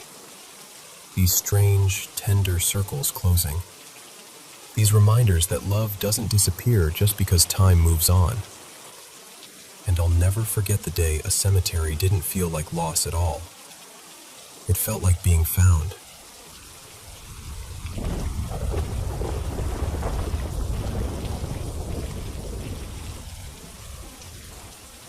So, I'm 33 now, and I've had these weird flashes and knowing moments for as long as I can remember. Premonitions. heavy energy, the sense that something is there even when the room looks totally normal. It's always been random, and honestly, I've never fully explored it the way people tell me I should. I kind of live around it. But this happened a couple nights ago, and it shook me in a way I can't easily shrug off. That night, I was burning up, like uncomfortable, can't get cool hot. So I did something I basically never do. I slept with only a thin sheet. Usually I sleep bundled up, especially around my neck. Ever since I was little, I've done that. Like, I need that pressure there to feel safe. I've always joked it feels like some leftover past life fear, like my body remembers something my brain doesn't. Dramatic, I know, but it's been a lifelong thing. And then I fell asleep on my back. Another thing I almost never do. The dream starts with me in this tiny downstairs unit, like a cramped basement apartment, underneath some other home I didn't recognize. In the dream, I'm with someone, a friend-feeling person named Mara, and there's this sudden realization that the place above us isn't locked. Like the door is unsecured and we're exposed. That uh-oh feeling hits. Like you don't even know what is coming. You just know it's coming. The next part gets fuzzy, like my mind skips frames. But I remember grabbing Mara and we end up hiding in a closet. And the closet looks exactly like my real one. Same shape, same shelf, same weird cramped corner. That's when the dream goes pitch black. And the blackness is terrifying, because I've got partial vision loss in my left eye. So darkness isn't just spooky to me, it's personal. It's disorienting in a way that's hard to explain if you haven't lived with it. Then, suddenly, I'm on my back again, and I can't tell if I'm still dreaming or if I'm half awake. You know that awful in-between place where your body feels real, the room feels real, but the logic of the world doesn't? I feel this presence rush toward me. I can't see it. I don't see a shape. I don't see a face. Nothing. But the energy is thick, hostile, and fast, like something swooping in. And my instinct, because I'm stubborn and I hate feeling powerless, is to challenge it. In my head, I'm like, fine, show yourself. So I actually say out loud, well, I think out loud, all right then, come on. And the second I do, it hits me. Not like a gentle weight, not like a dream where you feel pinned. This was like something with real mass slamming down onto my body. I felt it on my legs first, heavy, like someone dropping onto the bed. Then it moved up, stomach, chest, and then the worst part, my neck. Like it was pressing down harder and harder, claiming space. And then I heard it. This sound. I don't even like typing it because it makes my skin prickle. It was a deep, guttural growl, lower than any human voice, not quite animal either. It had this awful intelligence to it, like it wasn't just noise. It felt aimed at me. It lasted seconds, but it was the scariest sound I've ever heard in my life. Worse than any horror movie, worse than any creepy thing I've ever experienced. Because horror movies don't feel like they're in your room. I snapped and screamed, "Get off me!" And instantly, like someone flipped a switch, my eyes flew open. Fully awake, heart punching my ribs. Staring into my real bedroom, frozen stiff, still hearing that growl echoing in my head like a stain I couldn't scrub out. Then I shook my partner awake. His name is Evan. And I didn't even try to play it cool. I just needed him to hold me. I needed a living, warm, real person next to me to anchor me back into normal reality. And our cat, Juniper, hopped up like she sensed something was off, and curled right in, too, like this little furry bodyguard. That helped. A lot. Here's the thing. I've never had sleep paralysis before. Ever. I've read about it, obviously. Who hasn't? But it's never happened to me. And I've always wondered if it's because I don't sleep on my back. So the next day I went down the rabbit hole. Hypnagogic hallucinations, hypnopompic hallucinations, auditory phenomena between sleep and waking. All the clinical explanations. And none of them matched the way I wanted them to. Not cleanly. Not comfortably. The closest thing people describe is this low vibrating hum, this growly presence, this entity feeling. But what I experienced felt so targeted, so heavy, so personal. I should also mention something else because it's part of my brain's landscape. I have this obsessive counting thing. Not like quirky, I like even numbers. I mean counting everything, automatically, like my nervous system does it for me. It spikes when I'm stressed. It's tied to trauma, not spirituality. I avoid certain number patterns and repeat check things in my head like it keeps me safe. It's exhausting, but it's my reality. Anyway, fast forward to the next night. It's late, I'm finally in bed, and I'm fully awake, like scrolling on my phone awake. Evan gets up and walks out into the hallway to take a shower.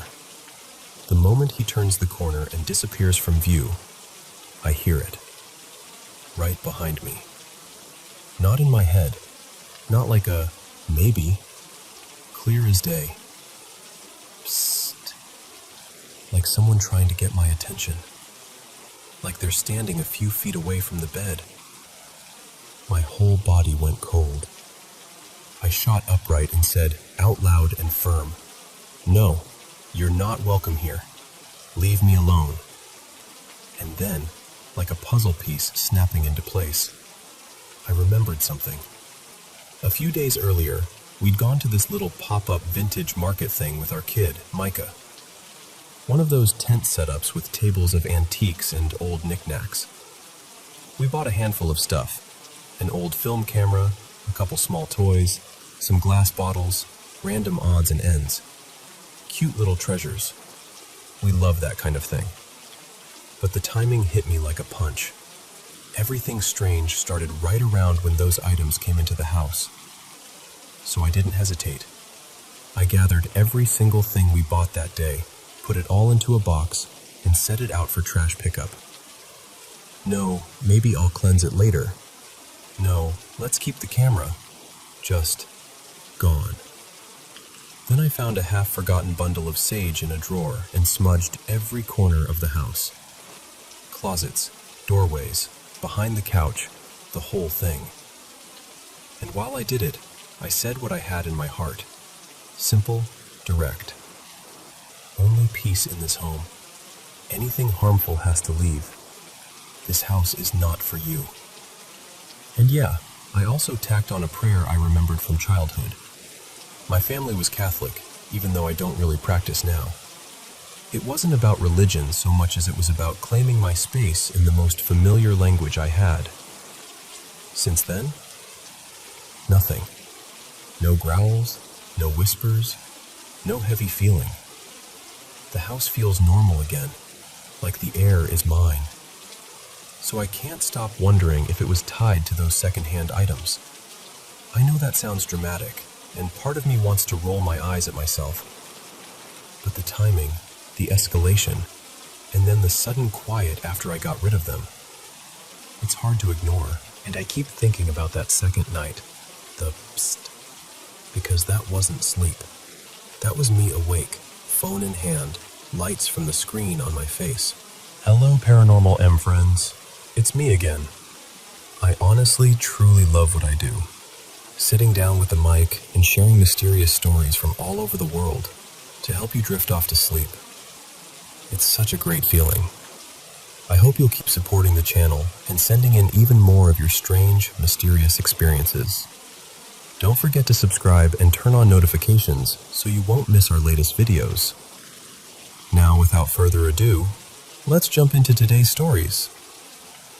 Hey, so I know a lot of people roll their eyes at paranormal stories, and honestly, I used to be one of those people. But I'm telling you this straight, the way it happened, because I don't have anything to gain from it. If anything, I wish I didn't have a story like this. Back then, I was a student in a little town called Zunhara. Pretty rural, the kind of place where empty lots and abandoned buildings feel normal. Like, there was this old Soviet-era medical facility on the edge of the walk back to the dorms. Not the kind of building you want to stare at too long, you know? I lived in a dorm with a few friends, and there was always this rumor floating around. There's a ghost here. There's a spirit here. The usual dorm nonsense. And I truly thought it was just students feeding each other scary stories because they were bored. I was on the student council, so we worked closely with academic affairs. And I swear to you, we had meetings where the topic, actually written down, was basically how to handle the paranormal rumors. I remember sitting there thinking, is this a joke? Are we seriously doing this? But the staff, especially a couple of visiting European instructors and some Mongolian faculty, were weirdly firm about it. Their whole thing was, don't escalate it, don't spread it, shut the rumors down calmly. One instructor even said, very casually, that he'd witnessed something himself. I laughed it off at the time. I was one of those hardcore, science-only people, like aggressively skeptical. The kind of person who would argue with you just for using the word energy in a spiritual way. Anyway, one night, around 2 a.m., one of our friends, let's call him Erden, just collapsed. No warning. He was standing, then he wasn't. We panicked, called an ambulance, and for a few minutes it was chaos. Shouting, trying to keep him awake, trying to explain what happened when we didn't even understand it ourselves. 3 of us went with him at first. Me, my friend Sarul, and another friend, that Saikon. The medics took Erden in, checked him, and after a while it seemed like he was stable. That Saikon headed back early to the dorms, and me and Sarul stayed a bit longer, and then started walking back once things calmed down. And listen, at that hour, in towns like that, it's not like a city where there are lights and traffic. It's mostly open space, wide, quiet fields, a few scattered buildings, the kind of dark that feels thick.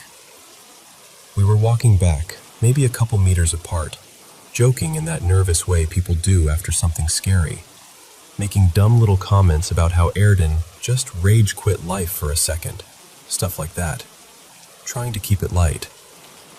Then, as we got closer to that abandoned Soviet building on the route, it got cold. Not like, oh, it's Mongolia, it's chilly. I mean sudden, sharp, unnatural cold, like the air changed texture. I remember my skin tightening instantly, and my brain doing that thing where it tries to rationalize fast because it doesn't want to feel fear. And that's when we heard it. A woman's whisper. Not behind us exactly, not in front. More like it was around us. Like it didn't belong to any single direction. And it wasn't wind. It wasn't leaves. There weren't even trees close enough for that kind of sound. It was a whisper with shape to it. Like someone was speaking close to your ear, except no one was there. We both slowed down without even saying anything. I remember staring at the field, at the rocks, at the empty stretch of ground, trying to find a person, a shadow, anything. Nothing, the whispering continued. Sarul looked at me, and his face, his expression, changed into this tight, stiff look, like he was trying not to panic. He said, really quietly, "Do you hear that?" And I said yes, because I did. I couldn't understand most of it. It was like half-formed words, or a language you recognize but can't fully catch because your heart is pounding too loud in your ears. But the last part? The last part was clear. It said, "In Hoyerstjahwe," which, yeah, translates to, "What should we do with these two?" And I know how that sounds. I know. If someone told me this story back then, I would have smirked and said they were sleep-deprived, hyped up, trying to scare themselves. But I heard it, and Sarul heard it, at the same moment. We didn't scream. We didn't run like a movie. We just moved faster. Instinct took over. We sped up, not looking back too much because neither of us wanted to see something we couldn't unsee. We got to the dorm and shut the door like it could lock the whole night out. Inside, we talked, quietly, intensely, comparing what we heard. Same voice, same feeling, same words at the end. And here's the part that messed with me even more. Remember Batsai Khan, the one who left early? He told us later he heard something too on his walk back. He just tried to ignore it, telling himself he was imagining things. But when we told him what happened to us, he went pale because it lined up in the worst possible way. After that, the three of us made this agreement. We don't talk about it in the dorm. Not loudly, not casually, not like a campfire story. Because in our heads, it felt like attention might invite it. Sarul had this personal reason for believing that too. His grandmother was the type of traditional spiritual practitioner who always taught, don't acknowledge certain things, don't engage, don't feed them. Basically, ignore it, and it won't stick to you. I ended up transferring a few months later for a scholarship opportunity, so I didn't stay in that place long. But that night didn't leave me, and even now, years later, I can still feel that cold snap in my bones when I remember it. That moment where my whole worldview cracked a little. Not because I wanted to believe, but because I couldn't explain what happened without lying to myself. And yeah, if you're curious, I still have old chat messages from that night. Me and the others trying to make sense of it in real time while we were still shaking. So that's it. That's what happened. And I'm happy to answer questions, seriously, because I know how unbelievable it sounds until it happens to you.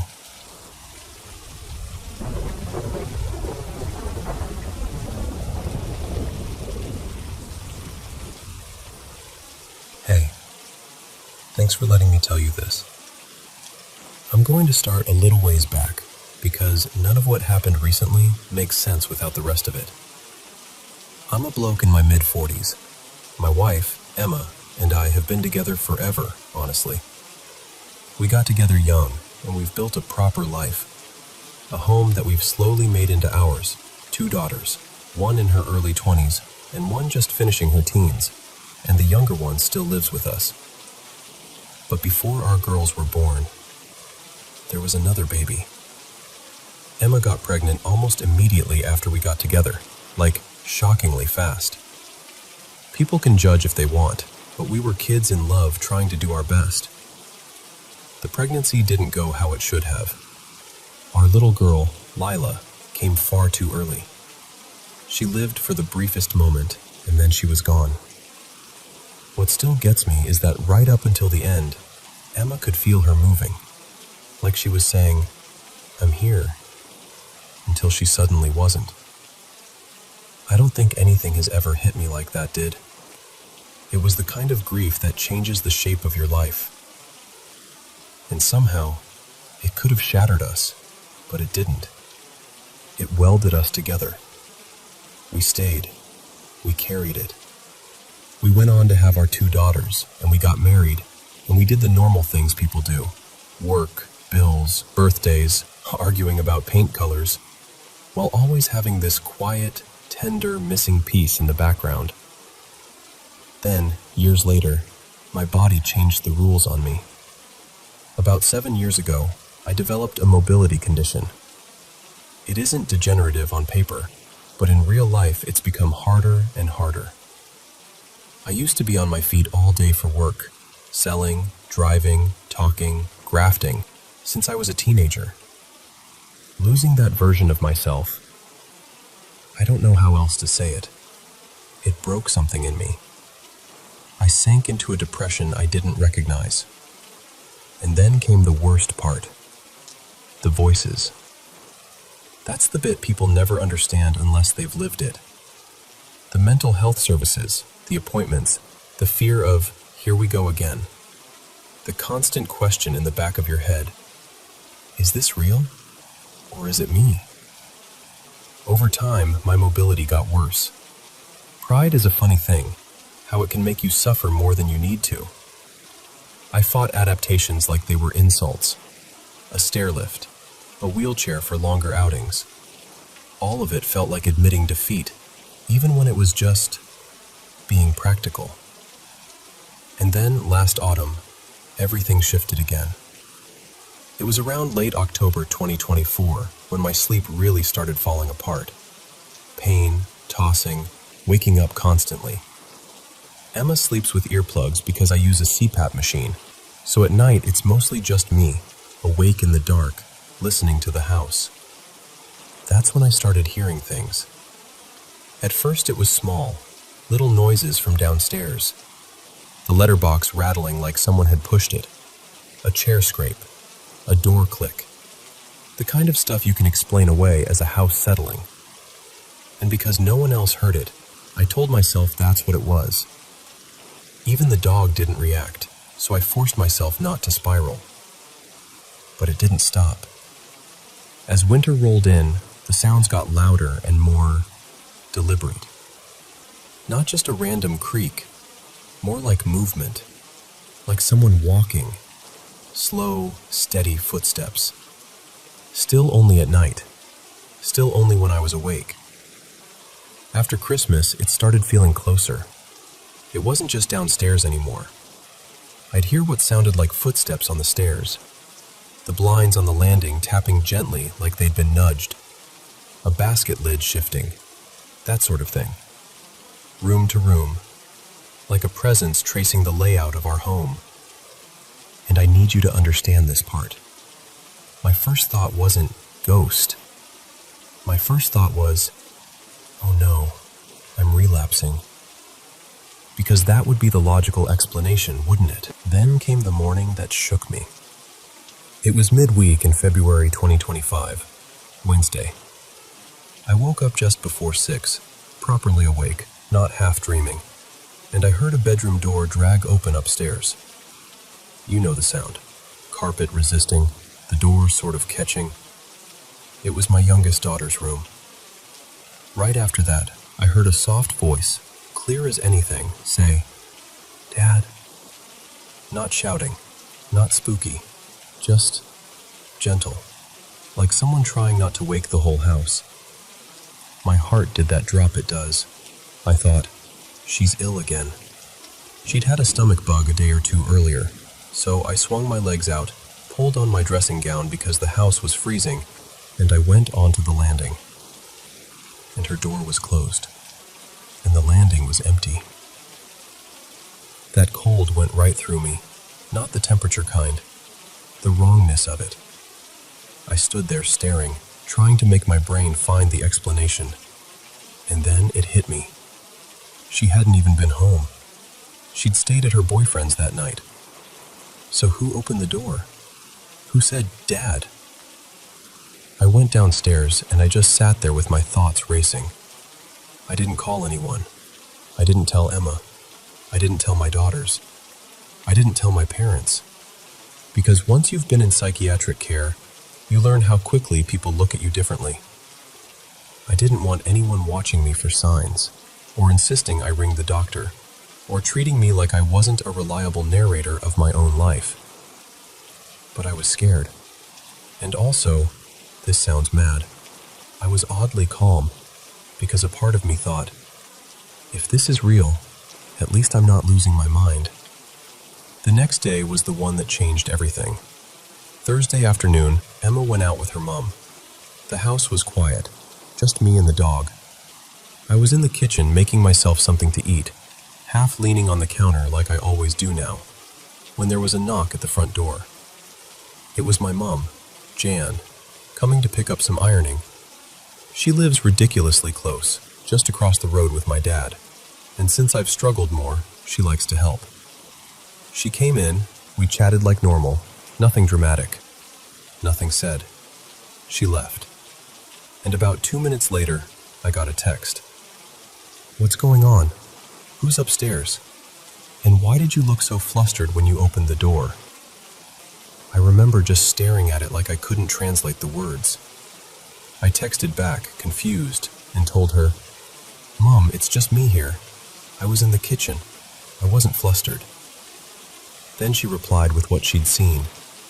She said as she was walking up to the house, she glanced at the upstairs window, the room we use as a little TV room, and she saw a young woman standing there. Slender, shoulder-length brown hair, solid as anyone. She said she looked early 20s, like she could have been one of my daughter's friends.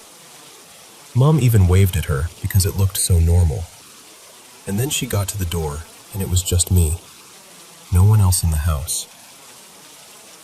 I can't even describe the feeling of reading that message, because it was like the floor shifted. All those nights of sounds I'd tried to swallow, and suddenly someone else had witnessed something. Someone who didn't know any of it. Someone who wouldn't have imagined it. That's when I told her the truth, carefully.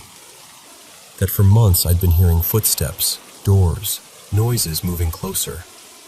That I'd heard someone say, "Dad." That I was terrified it meant I was getting unwell again, but now I didn't know what it meant at all. My mom is a big believer in the afterlife. Always has been. She immediately went there. Spirits, signs, loved ones. And she said something that made me go very still. She said, "What if it's your baby? What if she's come back to watch over you? Like our little girl?" But now I was stuck in this emotional tug-of-war. Because if it is her, if somehow, in some way, it's our lost daughter, then that's heartbreaking and beautiful and terrifying all at once. And then my brain starts asking questions I never wanted to ask. Would she look older? Would she have grown up in whatever after is? Or is that just my grief trying to shape a story out of random events? And if it isn't her, then who is it? Is it something harmless? Is it something that doesn't even know it's scaring us? Or is it just my mind playing tricks in the worst possible way?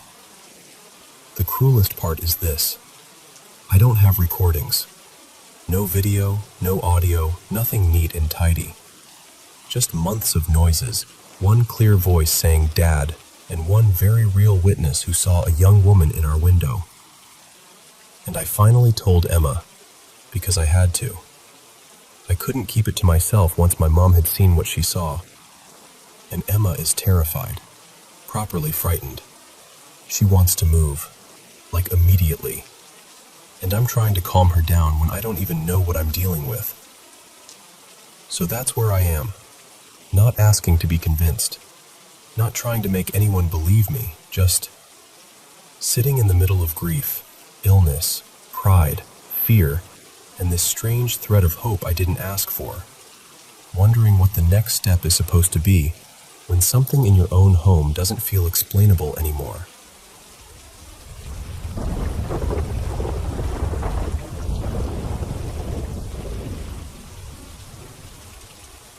Hey, so I want to tell you about a place I owned for a long time. And I know how this is going to sound, so just bear with me. About 11 years ago, I bought this old general store building to turn into a small manufacturing shop.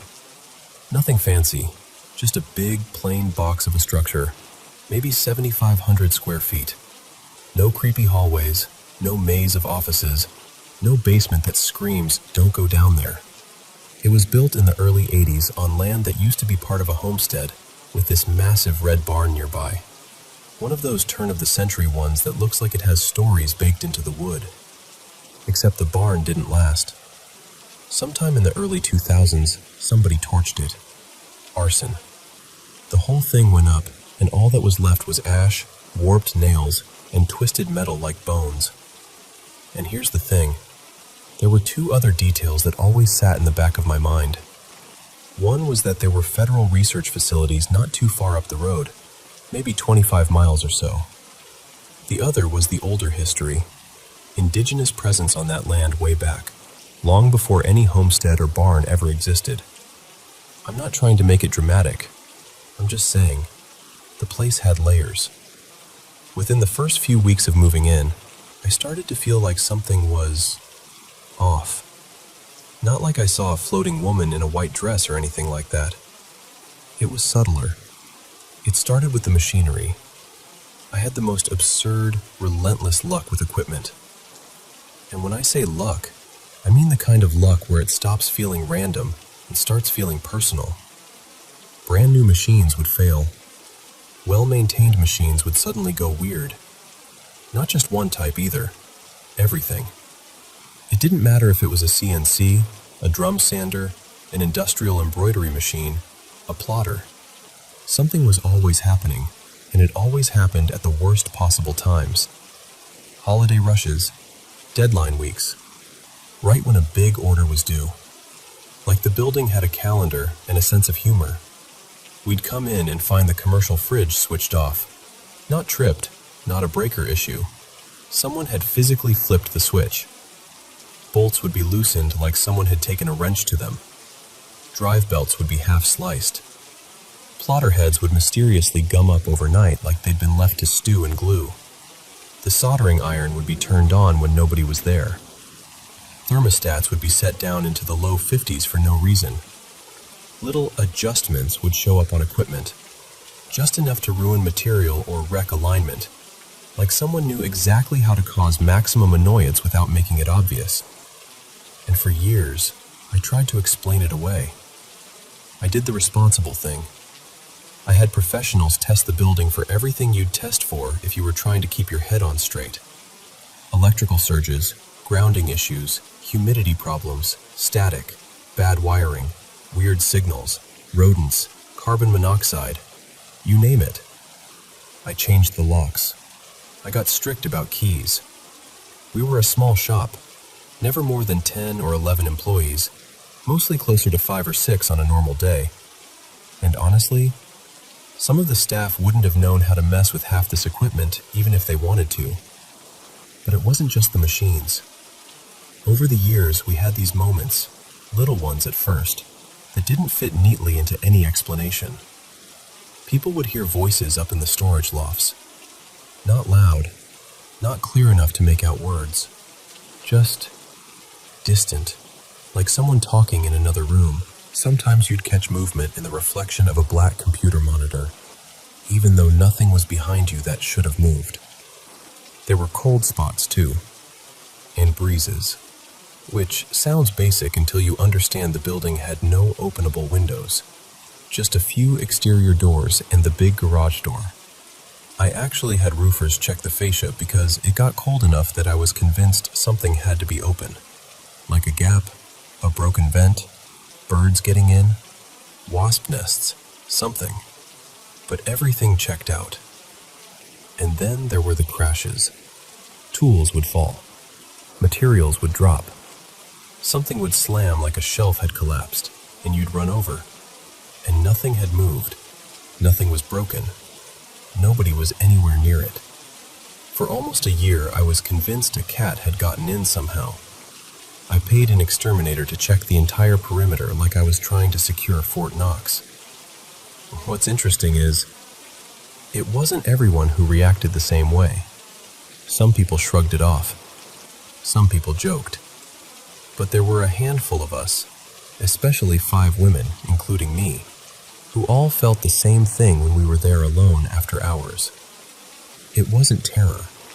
It was more like the air felt occupied. Like when you walk into a room and you can tell someone was just there, even if you don't see them. A couple of the younger employees, Tessa and Brooke, started burning sage and incense on late nights. Not performatively, not for Instagram, just quietly. Like, I don't care if this is silly. I want the vibe to calm down. Late work nights got described with words like uncomfortable or interesting. That's the word people used when they didn't want to sound dramatic, but they also didn't want to lie. And then we get to the part I can't shake. The part that made me finally go, nope, I'm done. After about a decade, I decided to sell the building. I was exhausted. The repairs were draining money. The stress was eating me alive. Between the state of the world, business pressure, everything. My tank was empty. I just wanted out. One evening, I was finishing up listing paperwork with the realtor stuff spread out on a table. My adult daughter, her name's Rowan, was there with me, sitting across the open space.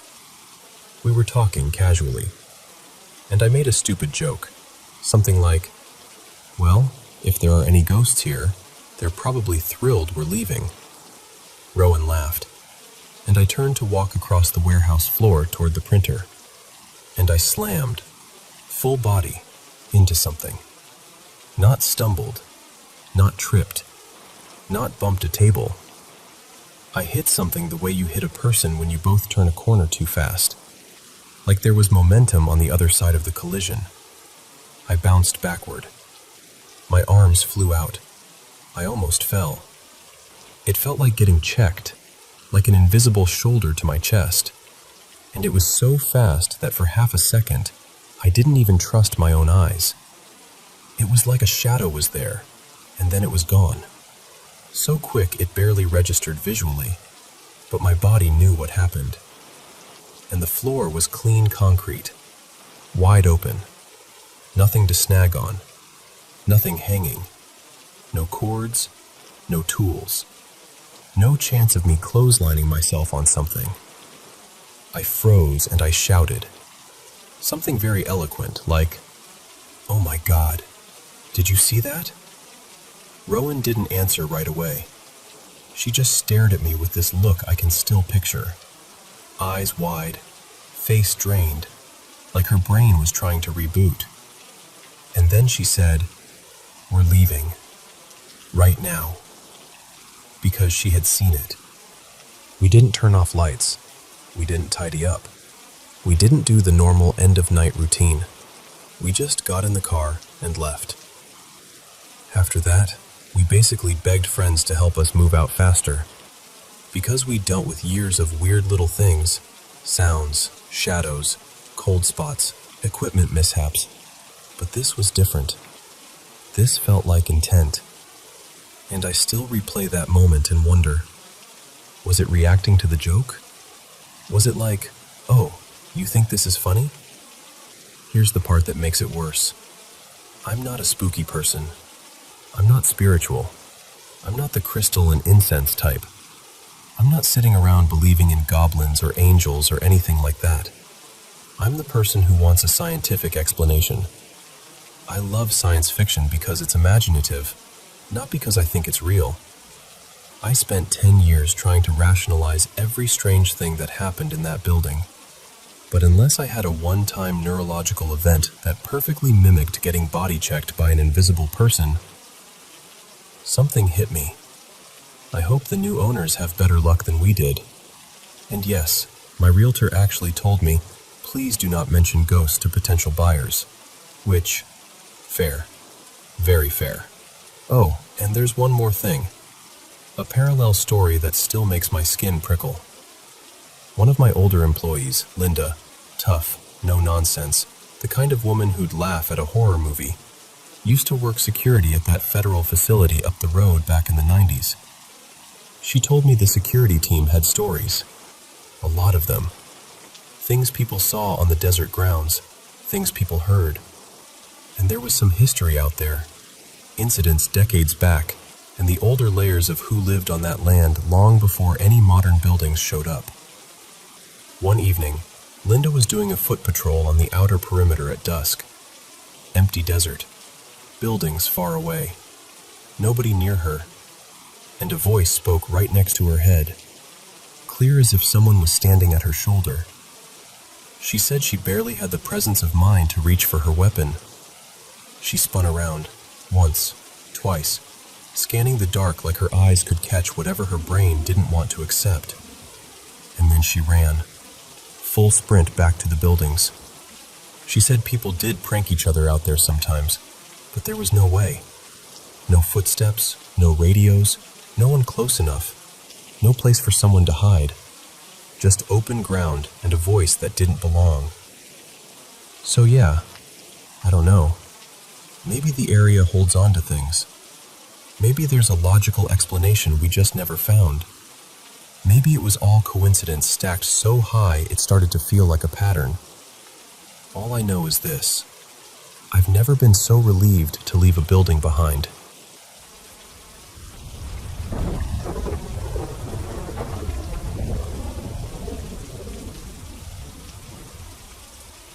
Okay, so this happened about 7 years ago, and I'm gonna tell it the best I can, because even now it still sits weird in my chest when I think about it. Back then, I was living in the biggest city in my state, one of those places where parts of downtown still feel like they belong to another century. Lots of old brick, lots of history nobody really talks about unless you go digging for it. I didn't know anything about the history of this particular building, though. It was this budget hotel, one of those roadside chains you don't really notice until you need somewhere cheap and quiet for a night. My girlfriend at the time, she's my wife now, let's call her Marina. We were both around 20, still living with my parents, still trying to act grown while also not having anywhere to just be alone. So we do what a lot of young couples do: grab a room somewhere in town, order junk food, pretend we were adults with our own lives for a few hours. And just for a little context, Marina and we've always been a little tuned in, I guess. I've had my share of strange stuff, seeing shadows move where they shouldn't, hearing things when nobody's there, dreams that feel like they're happening in places that don't exist. Marina's the same way. She's had those visitation dreams, the kind where you wake up knowing you weren't just imagining it. So paranormal things? Not exactly new. Not exactly welcome either. More like something that follows you whether you invite it or not. So we check in, get the room, everything seems normal at first. That kind of normal you get at a cheap hotel. Thin walls, flickering hallway lights, that faint smell of old cleaner that never fully covers what came before. Then it starts. First, there's this scream. Not like someone laughing too loud or shouting at a TV. This was a full, sharp, disembodied scream. The kind that makes you freeze with your hand halfway to the remote. But we did that thing people do when they don't want to deal with the implications. We shrugged it off. It's a hotel, we told ourselves. People fight, people party, people do weird stuff. You hear things. Whatever. And then came the laughter. Not adults, not teenagers messing around. Kids. Like little kids. And babies. That's what got under our skin. Because you can explain a lot away in a cheap hotel, but you don't expect to hear babies giggling down the hall at night like there's a nursery party happening in the walls. Marina looked at me like, "You hearing that too?" And I remember that moment so clearly, because it was the last moment where we had a choice to leave. We didn't leave. We got into bed and tried to ignore it, like we'd ignored other strange things in our lives. And that was the mistake. Sometime after I fell asleep, I woke up, and Marina wasn't next to me. At first, I was just annoyed and groggy, like, where'd she go? I checked the bathroom. Empty. So I figured she stepped out for a smoke or went to grab something from the car. I grabbed the key card, pulled on my shoes, and opened the door. And the hallway was wrong. It didn't look different in a way I could point to immediately. Same carpet, same bland walls, same doors. But it was longer. Way longer. Like the building had stretched while I was asleep. And there were branches. Little side hallways leading off at angles that shouldn't exist. I even remember thinking, wait, wasn't there a window right there? Like I had this clear memory of the layout and suddenly it didn't match. That's when it clicked. Oh, I'm dreaming. I started walking faster, still thinking I'd find Marina somewhere ahead. And then I heard it again. Those baby laughs. Only closer. Like they were just around the corner. Then the sound twisted. The laughter became crying, and the crying became screaming.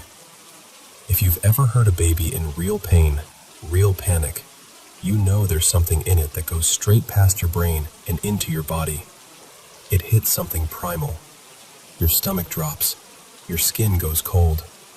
Your heart starts slamming like it's trying to get out. That sound filled the hallway, and I started running. Not jogging, running like my life depended on it. And then the faces started showing up. At first, it was just glimpses, like shapes on the carpet pattern that weren't really there. But then they became clear. Baby faces, contorted, crying, mouths open too wide. Some looked pressed into the walls like they were trying to push through. Some were on the ceiling. Some were on the doors, like wallpaper that had turned into living skin. And the screaming was everywhere. I'm sprinting through hallways that won't end, and the building keeps unfolding in front of me like it's growing new corridors just to keep me inside it. And the faces multiply until they're not just on surfaces, they're in the air, surrounding me, circling me, closing in. I can't even explain how terrified I was, because it wasn't just fear. It was like my body was responding to something it recognized as wrong on a level I couldn't control. And then, out of nowhere, I turned a corner and there she was, Marina, standing there like she'd been running too, eyes wide, like she'd just stumbled into me the same way I'd stumbled into her. And the moment I saw her, we both screamed, and we both woke up. At the exact same time. We sat bolt upright in bed, both yelling, both soaked in sweat like we'd run miles. My shirt was damp, my hair was wet. My heart felt like it was trying to punch through my ribs.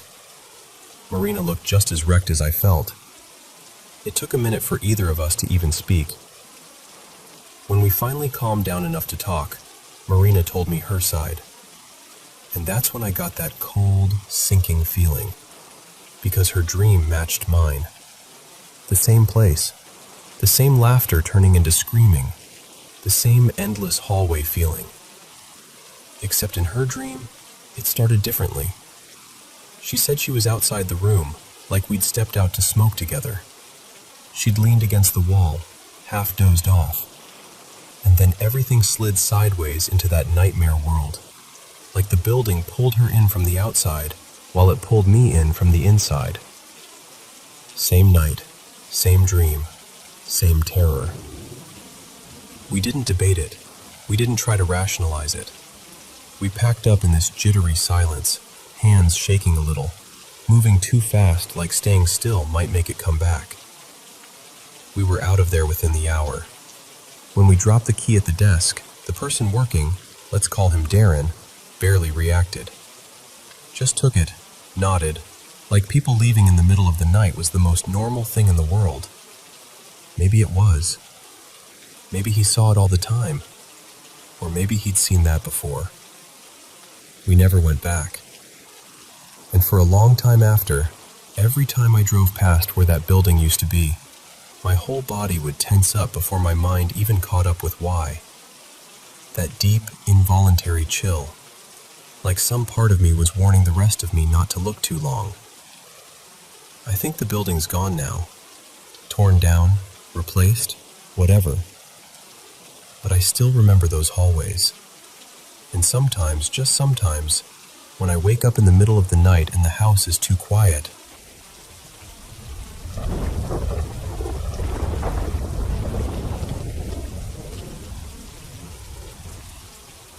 So, this goes back to when I was around 12, when my life got rearranged overnight.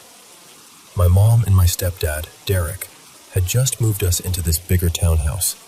New place, new smells, that weird echo you only notice at night. It was me, my little sister Maya, she was about 10 then, and our brand new baby brother, Eli, who was still in that newborn phase where everything is soft and quiet. Except the crying, obviously. Anyway, the first night it happened, I woke up because I had to pee. Like, really had to pee. And I remember lying there for a second, trying to convince myself I could ignore it and go back to sleep. But before I even sat up, I saw something in the corner of my room. At first, my brain tried to do that thing where it makes it into a pile of clothes or a shadow from the window. You know, anything normal. But it wasn't normal. There was a kid sitting in the corner, on the floor, knees pulled up to their chest, arms wrapped tight around their legs like they were trying to disappear into themselves. The only part of their face I could clearly make out were their eyes, peeking just over their knees, and they were staring right at me. Not curious, not confused, just locked in. I didn't think. I didn't even breathe first. I just screamed, like full animal panic, until my mom came storming in, flipping the light on so fast it felt like the room got punched with brightness. And the corner was empty. No kid, no shape, nothing. Just the corner of a room in a townhouse that suddenly felt wrong. I was shaking so hard I couldn't explain it properly, just crying and pointing and babbling, and I ended up sleeping on the floor in my mom and Derek's room that night because I couldn't stand being alone in mine. And I really thought that was it. I really, really wanted that to be it. But a few weeks later, same house, it happened again. Same setup, middle of the night, waking up needing to pee, because apparently I refused to learn my lesson about drinking anything before bed. I opened my eyes and immediately knew something was different. There was a figure standing right beside my bed. Not in the corner this time, right there, like it had been waiting for me to wake up.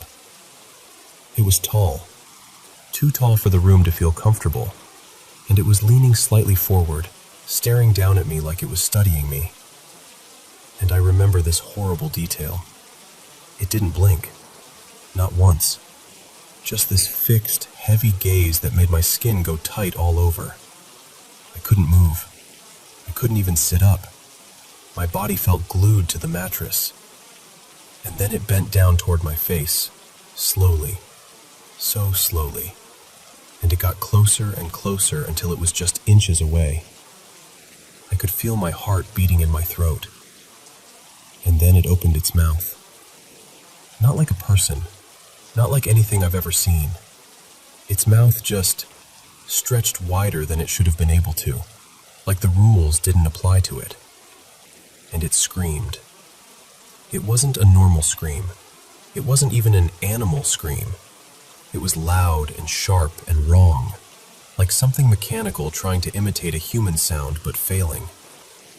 I screamed too, at the exact same time, like my body finally snapped out of being frozen and chose pure survival. I launched myself off the bed, ran to the door, and yanked it open so hard it slammed into the wall. I actually left a dent. Later, in daylight, there was a real mark there, like proof it wasn't just a nightmare. I sprinted down the hall to my mom and Derek's room and grabbed the handle. Locked. Of course it was locked. And here's the part that still messes with me. They didn't hear anything. Not me screaming down the hallway. Not the scream from the thing right beside my bed. Nothing. They thought I'd had a nightmare, until they saw my face and realized this was beyond bad dream territory. Even now, telling you this, I can feel that old, cold fear creeping back in, like my body remembers before my brain does. I'm getting goosebumps just thinking about it. And I know how it sounds, I do. But those 2 nights in that townhouse, they still feel real in a way I can't explain away.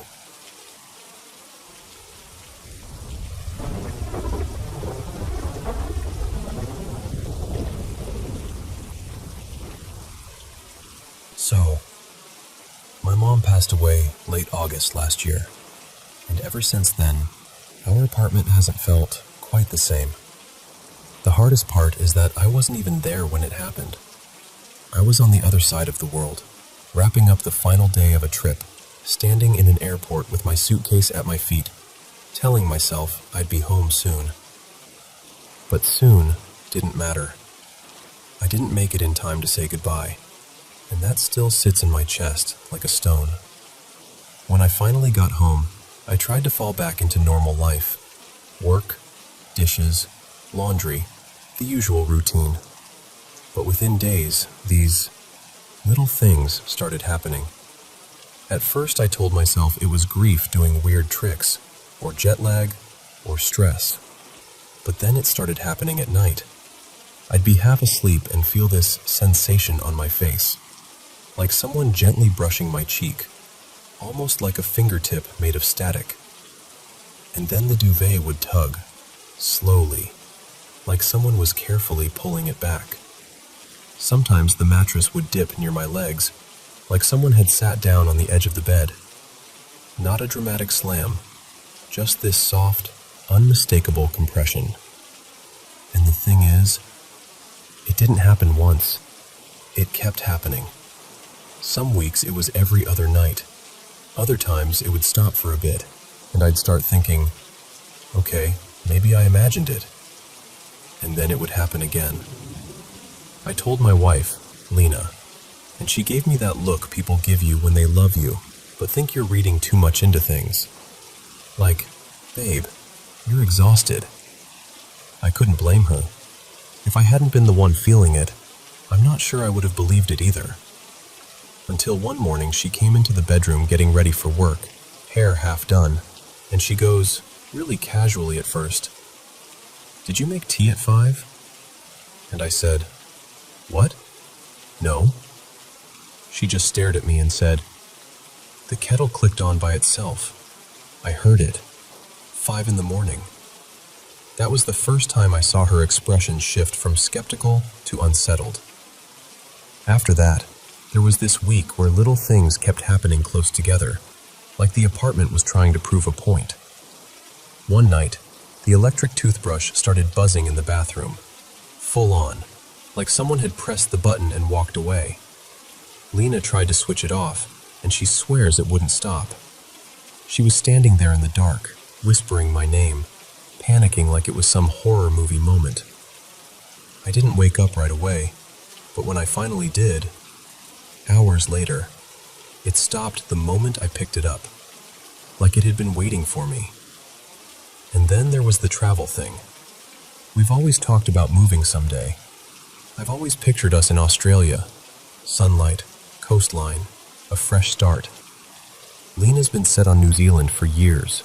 Mountains, quiet, the kind of peace she says she can feel just thinking about it. We've got these travel books on the shelf in the living room, right? And on 3 separate occasions, 3, Lena's New Zealand book has flung off the shelf and landed open on the floor right in front of us. Not slid, not tipped, actually launched, like it had somewhere to be. The first time we laughed, nervous laughing, you know? The second time we just stared. The third time, Lena didn't say a word. She just slowly picked it up, set it back, and walked away like she didn't want to acknowledge it out loud. Then one evening, about a week later, I was in the kitchen, standing right next to the kettle. I wasn't even thinking about any of this stuff. I was just there, and the kettle flicked on by itself. I felt my whole body go cold. On top of all that, there are the sounds. Bumps. Knocks. The kind of little bangs you'd usually blame on pipes or neighbors. Except they happen at odd times, and sometimes they sound close, like inside the room with you. And the night stuff never really stopped. Just last night, I felt it again. That faint electric tickle feeling against my cheek, then down along my jaw, then the duvet shifting, slowly pulling, like someone trying to tuck me in or uncover me. I can't even tell which. Sometimes it scares me. Other times, it's almost familiar, like it's trying to be gentle. I hate admitting this, but I've gotten used to it. Most nights now, if it happens, I just lie there and breathe through it and tell myself, "You're okay." And if I can, I fall back asleep. It's been going on for about 7 months, on and off, long enough that I can't pretend it was just a rough patch right after she died. long enough that I keep circling back to the same question, even when I don't want to. Is it my mom? Or is it grief and nerves and an overactive mind turning normal little glitches into a story I'm desperate to understand? I honestly don't know. I just know something feels different in this apartment now. And whether it's her or not, I'm left with this strange mix of fear and comfort. Like whatever it is, it hasn't come to hurt me. But I still wish I knew what it wanted, or what I'm supposed to do with it.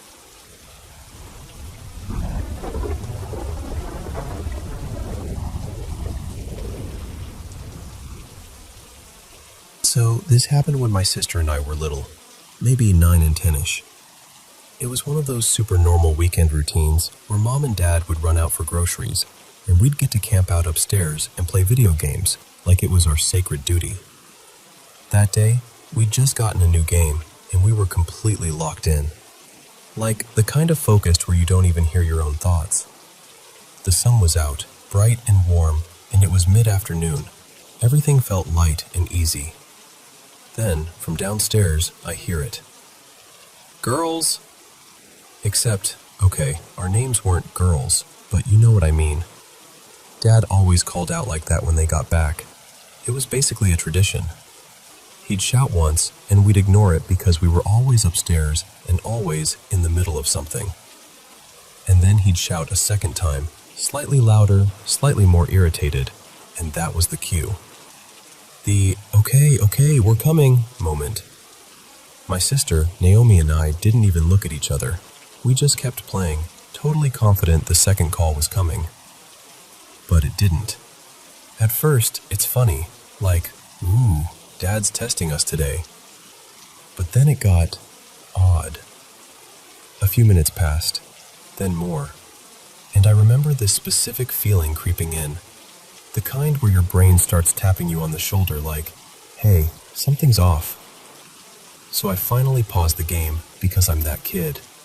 The kid who can't just ignore a weird detail.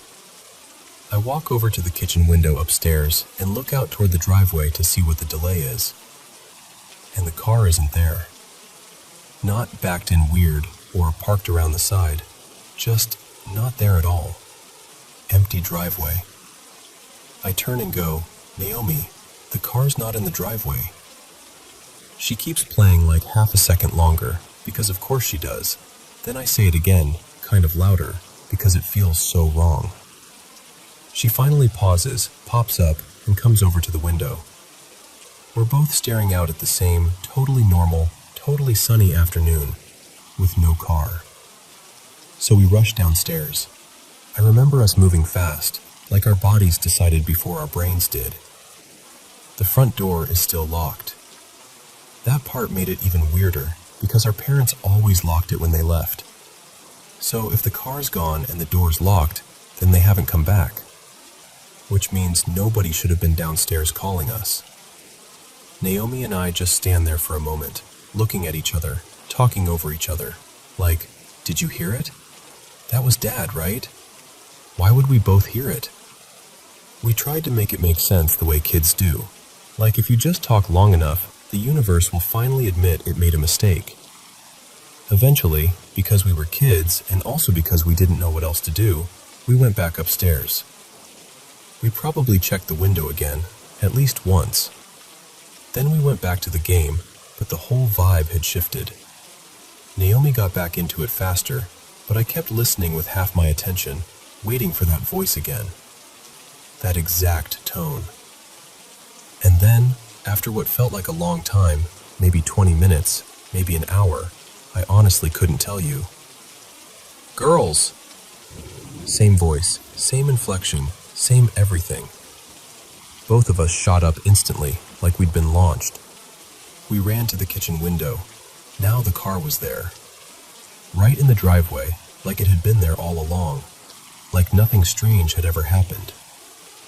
And we start babbling at them, excited and freaked out at the same time, telling them, you called us earlier, but your car wasn't here. We were trying to explain it in one breath, because that's how kids talk when something feels huge.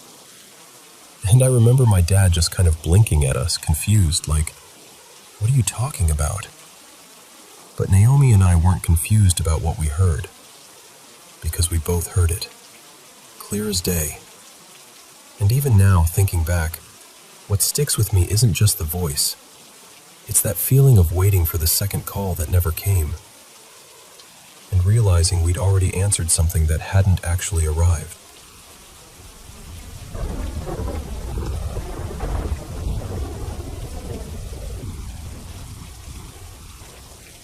So, I don't have proof this happened. This was back in the late 90s. Except for a couple of old photos of us outside the place, grinning like idiots in our 2 big coats. But it's one of those memories that never faded, you know? The kind that sits in you like a pebble you can't shake out of your shoe, no matter how many years pass. It was a school trip to the Isle of Wight, one of those character-building residential weeks where they stick you in an old activity center and tell you you're going to have the time of your life. We did the usual stuff: archery, a muddy team challenge where you had to crawl under ropes, some kind of night walk where they made it sound brave and mystical, but really it was just freezing and confusing. We stayed in this big, old building, chalky white walls, creaky everywhere, smells like damp towels and industrial cleaner. Girls' dorm on one side, boys' dorm on the other, and those narrow hallways lit by these dim, overly warm bulbs that made everything look slightly sickly. Even now I can picture it perfectly, like it's burned into the back of my eyes. In our dorm, the beds were these red metal bunk beds, proper sturdy, the kind that clanged if you moved too fast. I was in the top bunk of the bed closest to the door. If you walked into the room, you'd look left and there I'd be, up near the ceiling. My friend at the time, let's call her Maisie, had the bottom bunk under me. Opposite our bed was a wide, low window, almost the length of the bunks. The middle section didn't open, but there were 2 narrow side panels that could, like little vents. At night, with the room light on, the window was basically a mirror. You couldn't see outside at all, just your own reflection, and the faint shapes of bunk beds behind you. That's the part where people always hope I'm going to say, "And then I saw a face," or, "And something tapped at the glass." But no, nothing like that. Just our own reflections staring back. Maisie and I were up on my top bunk together, squished side by side. I was on the left against the wall, and she was on the right nearer the door. We had these comic annuals I'd brought, different ones than everyone else had, which felt very important at the time, and they were spread all over the duvet like treasure. The rest of the room was doing that sleepy pre-lights-out thing, little clusters of whispering, someone giggling too loudly and getting shushed, the occasional bunk bed squeal as someone turned over. And then, it went quiet. I can't tell you if the whole dorm genuinely fell silent at once, or if it was just my brain suddenly cutting all the other noise out. But something in me changed instantly. My stomach dropped. The hairs on the back of my neck stood up like I'd been brushed by static. It was the first time I ever felt that really clean animal fear. Fight or flight. No explanation. No logic. Just this absolute certainty. Something is wrong. And without thinking, my head snapped up toward the window. In the corner of my vision, Maisie did the exact same thing at the exact same time. Like we were puppets yanked by the same string. And then the curtains closed. Not slowly, not drifting. They snapped shut, fast, hard, with purpose. Like someone had grabbed them halfway up and yanked. I remember the fabric pinching in the middle as it moved, the way it crinkled like fingers had squeezed it. And what made it worse, so much worse, was the total, glaring absence of anyone actually being there. For a split second, Maisie and I just stared. Then we looked at each other, at the same time again, eyes wide. And the second we realized we'd both seen it, together, that suspended feeling snapped like a rubber band breaking. We screamed, proper screamed, The whole dorm exploded into chaos. Girls sitting up, people shouting, "What? What happened?" Somebody crying, someone else yelling for a teacher. And a teacher came charging in from wherever he'd been posted that night, looking like he'd been dragged out of a half-sleep and fully ready to be annoyed. Maisie and I were babbling over each other, trying desperately to explain something that sounded ridiculous even as we said it. "The curtains, they closed by themselves, like someone pulled them hard." He did that adult thing where you can tell he's trying to make it fit into a sensible box. He said maybe one of the girls near the window did it. But the girl in the bottom bunk by the window was asleep. Proper asleep. The kind where your mouth is open and your limbs are floppy. And the curtain had moved with the sort of force you'd feel if you were doing it on purpose, not half asleep. Then he tried, maybe someone outside did it. Which, honestly, not the comforting explanation he thought it was, because the window didn't open in the middle, and the way the curtains moved looked like it happened inside the room, not from some hand reaching in from the outside. And also, what kind of person is creeping around outside a girl's dorm at night on a school trip? He promised he'd come back. Said he'd sleep on the floor in the dorm for a bit, just so we'd feel better. He turned off the light, which had been on the whole time, and told us to settle down. And then he left. And he never came back. So there we were, in the dark, with that curtain shut like it was hiding something important. Maisie and I pulled our comics back out because we didn't know what else to do. We whispered. We held hands.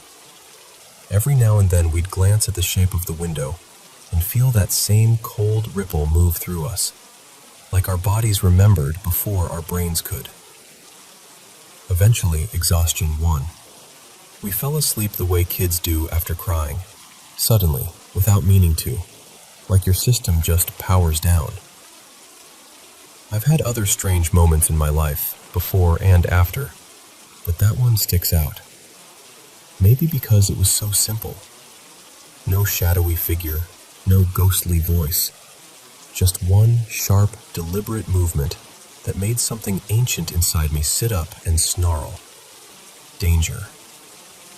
And even now, years later, that's the one my body remembers first.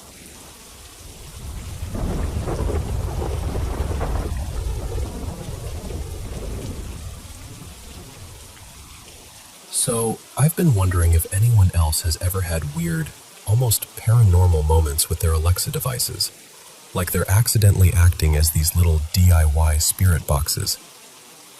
My mom, Evelyn, passed away suddenly at our old family home in spring of 2021. It hit hard, really hard.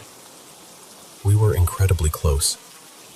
A few months later, since I'd been named the one to handle everything, my husband Noah and I moved into the house to sort through her things and get the estate settled. We kept her urn on a low shelf in the living room, kind of tucked into a spot that felt right. We've had Alexa speakers for years, one in almost every room. Lights, alarms, music, all that. And at first, a few odd things happened that felt easy to explain. Like, occasionally, music would just start playing in the living room near the urn. Not unheard of. Those devices mishear things all the time. I'd tell it to stop, then open the app to see what it thought it heard. Except there was never any record. No command. No history. Just music that supposedly never happened. Still, I brushed it off. Then one afternoon, my sister Lena called to tell me something that made my stomach drop. My mom's old dog, the one a neighbor had taken in after Mom died, had passed away. Apparently, he'd gotten into the yard and been bitten by something. It was one of those calls where you hang up and just sit there staring at nothing, you know? That night, it happened again. The living room speaker started playing music out of nowhere. I asked, "Alexa, what's playing?" And she answered, all cheerful and matter-of-fact, "Now playing Goodbye, My Friend by..." some artist name I didn't even catch. And I swear to you, the timing made my skin prickle. It was so weirdly specific, so strangely appropriate, that it didn't feel random anymore. But even then, no proof, right? Just my brain looking for meaning because grief does that. A couple weeks later, I had one of those heavy days where everything felt raw again. I was sitting in the living room, alone, talking out loud to my mom like I sometimes did. Nothing dramatic, just honest. Like, I miss you and I don't know what I'm doing, and all the stuff you say when you don't have anywhere else to put it. At some point, I said, Noah and I might actually buy the house, stay here for good. The second the words left my mouth, the Alexa in the kitchen lit up, bright, unmistakable, and a little clip of music played. Not a full song, just this quick burst, like the chorus of a bunch of people singing, "Oh honey, you're welcome," all bright and upbeat. I caught a flash of the album art in blue tones, then it vanished, like it had blinked in and out. I went straight to the app, heart pounding, thumb shaking a little because I felt silly and freaked out at the same time. And again, nothing. No history, no command, no played on kitchen speaker, no record of anything. And here's the part I can't stop thinking about. We'd owned those speakers for years, used them in 2 different homes before that, and nothing like this ever happened. Not once. Only in that house. Only after she was gone. And only when it felt like I needed an answer most.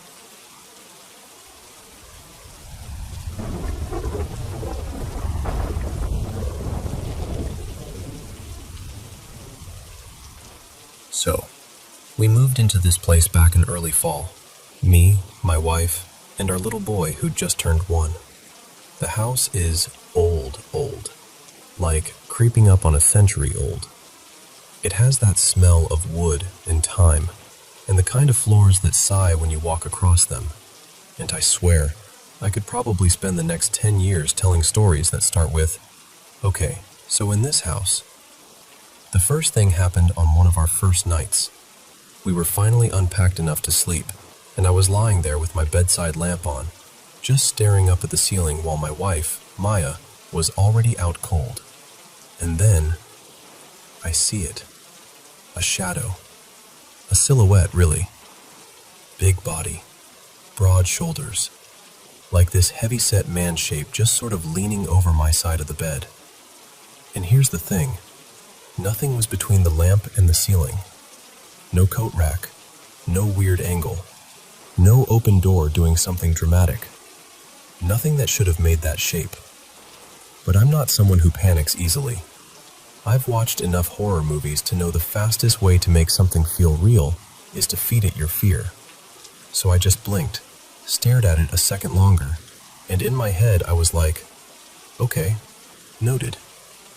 Then I rolled over and went to sleep like I didn't just see a stranger-shaped shadow hovering over me. After that, it was the usual old house stuff. Creaks, pops, little taps that could easily be the house settling. We told ourselves that a lot. The house is settling. It became our comfort phrase. Then, a few weeks later, we had this weird little incident that felt petty almost, like the house was messing with us for fun. We'd found this small Italian grocery, one of those places where everything feels special, and we bought this can of fancy DOP San Marzano tomatoes.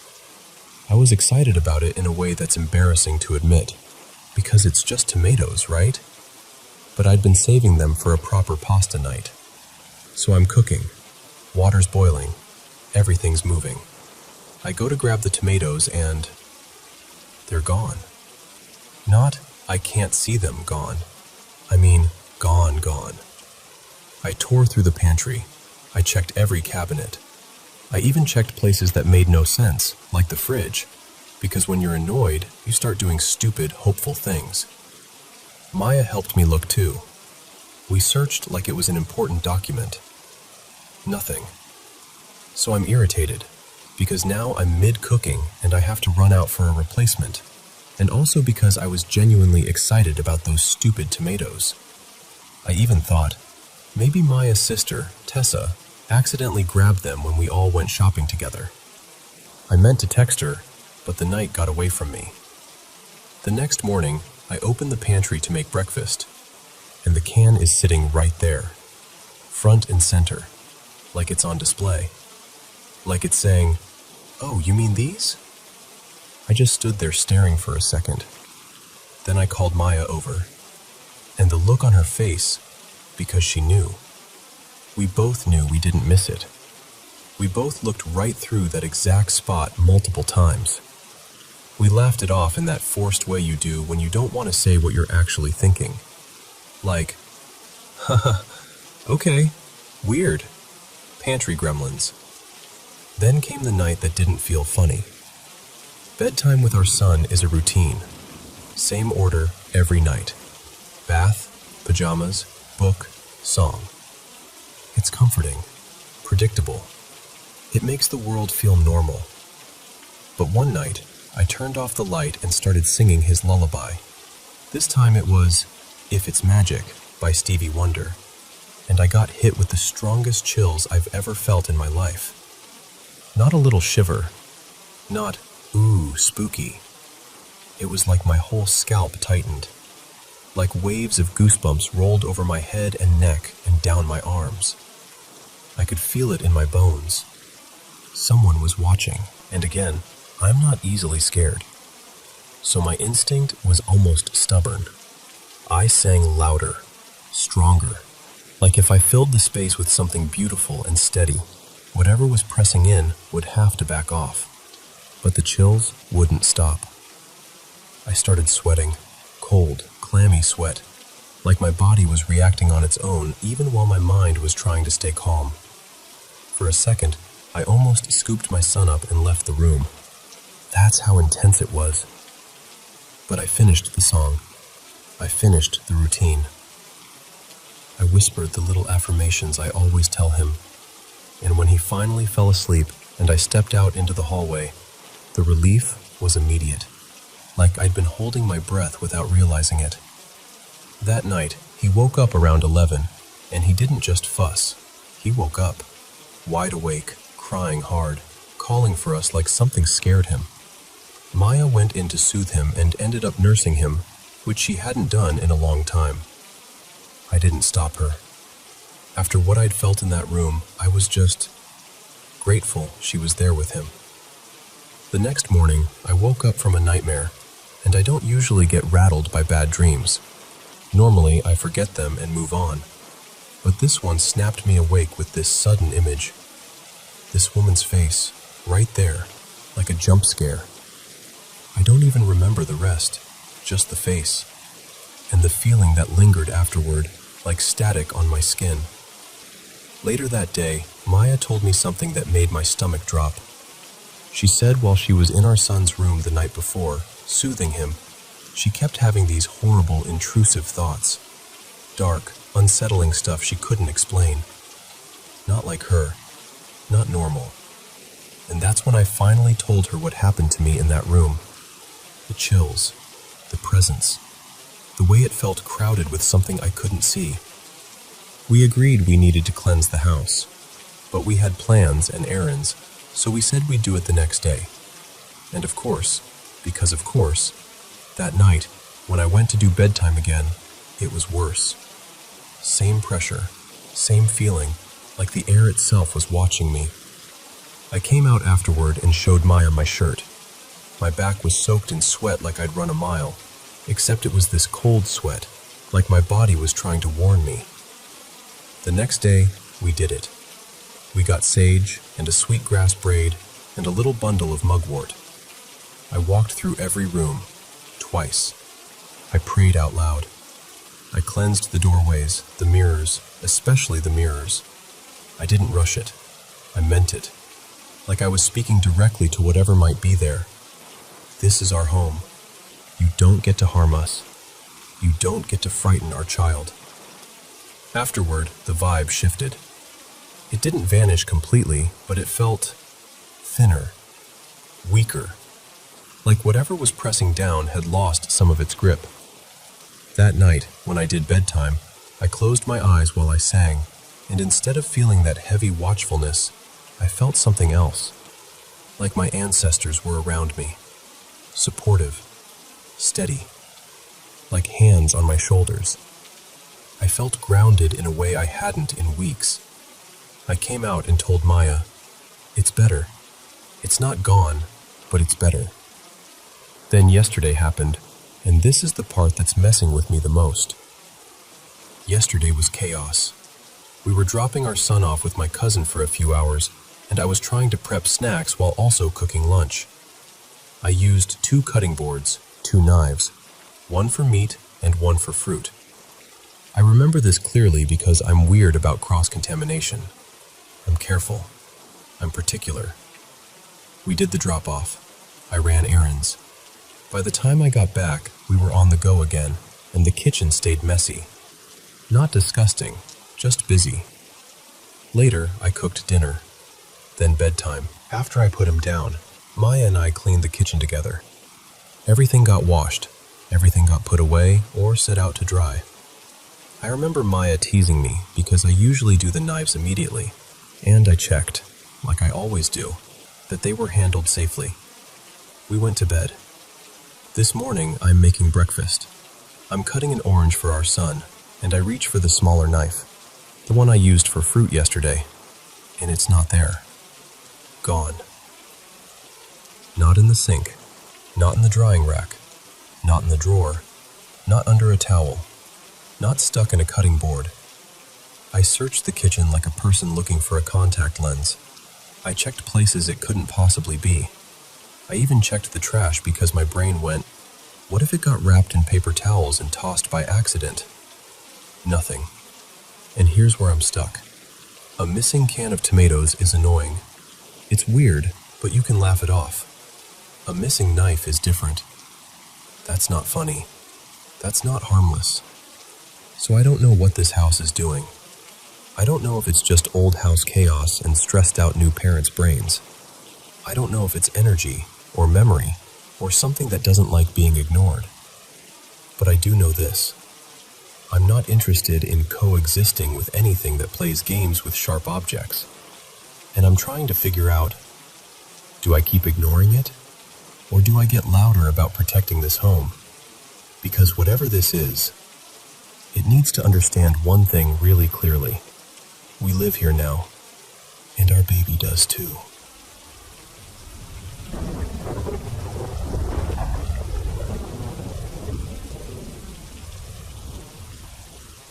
So last September, late in the month, when the evenings start getting that sharp, cool edge, I was talking with my friend Mara about a backcountry trip she did in Algonquin.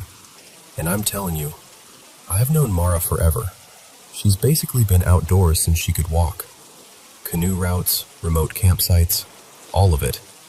She's the kind of person who stays calm when everyone else panics. But when she told me this story, her voice kept tightening like she was back in it. Like she couldn't shake the feeling of it. She and her brother Evan were camping out near Islet Lake. Not a busy front country spot, real backcountry. The kind of place where once the sun drops, it's just water, wind, and tree line for miles. That evening, right around sundown, they took the canoe out to try their luck fishing. The lake was calm, glassier than you'd expect. Clear sky. No clouds, no weird weather. Just that golden light fading fast. They're paddling along, talking quietly, when Mara suddenly hears this sound behind them.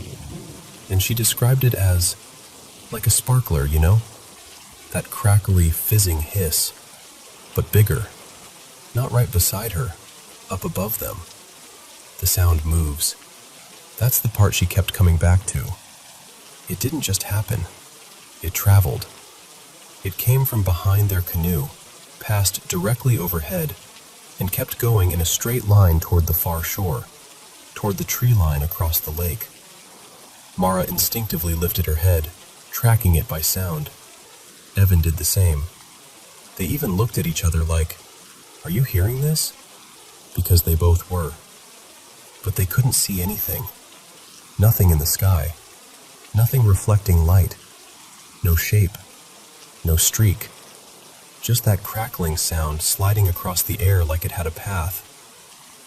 And then, right as it reached the tree line on the opposite shore, they heard this huge, heavy crash. Mara told me it sounded like a massive tree coming down. Like the kind of sound that makes your stomach drop because it's so solid and final. But here's the thing. They didn't see a splash. Didn't see a tree fall. Didn't see branches moving. Didn't see anything. Just sound. And then nothing. Mara said her first thought was something like a meteor or debris, something that burned and fell. But the movement didn't match what you'd expect. It wasn't a fast streak. It was slower, almost controlled. She said maybe closer to how a drone might move, except it didn't sound like a drone, not even remotely. And they know drone noise. They've heard them in parks before, even though they're not supposed to be out there. This was different. This was wrong, in a way that's hard to explain. Not a bird, not insects, not wind. And the height, she estimated it was around tree line level, not way up in the clouds, like it was skimming above the tops. At that point, both of them were done fishing, just instantly done. They turned the canoe and paddled back to camp, kind of fast, not saying much. That quiet, tense kind of paddling where you're trying not to admit you're scared, but your body already decided. They had two other friends waiting back at the campsite, Jules and Nico. And as Mara and Evan started pulling the canoe up onto shore, Mara happened to look across the lake again. And that's when she saw the lights. Not one light, multiple. Scattered along the tree line on the far side. Some low near the forest floor, some higher up like they were in the branches, and some that looked like they were right around the canopy line. They were pulsating. White light, then amber, then white again. Not in sync. Different points blinking at different rhythms, like the whole tree line was quietly signaling back at them. Jules and Nico walked down to the water to see what was going on, and the second they arrived, they saw it too. So now it's 4 people, standing at the edge of this darkening lake, staring across at a forest that should be completely black, watching it blink back. And nobody could explain it. Mara told me they pulled out their map, hands shaking a bit, and checked the far side. No campsites marked over there. No nearby portage. No trail cutting close.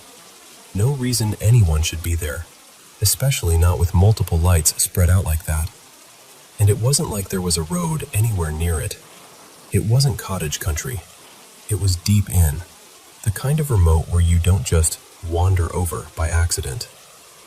The lights went on like that for a short time, long enough for all of them to be sure they weren't imagining it, then eventually faded, leaving the far shore dark again. Mara said the worst part wasn't even the lights. It was the way the whole thing felt connected. The crackling sound traveling straight across the lake. The heavy crash exactly when it hit the tree line. And then those scattered pulses right where it seemed to land.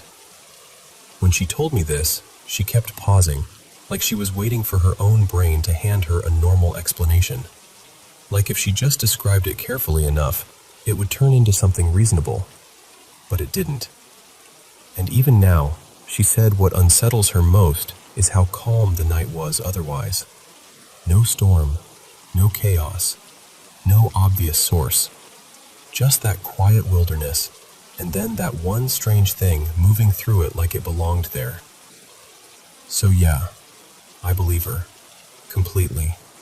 And I can't stop wondering, has anyone else ever had something like that happen out there? Something you couldn't pin down, no matter how hard you tried.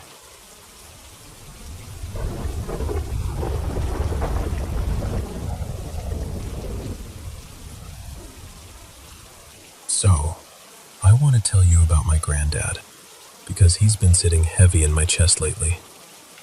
He died pretty suddenly back in 2021, It was this fast, brutal kind of cancer that didn't really give anyone time to wrap their head around it.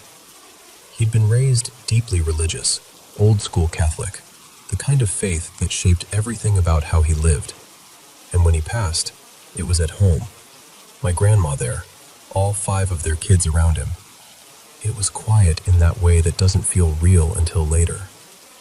Afterward, I went to see him at the viewing. And honestly, I wish I hadn't.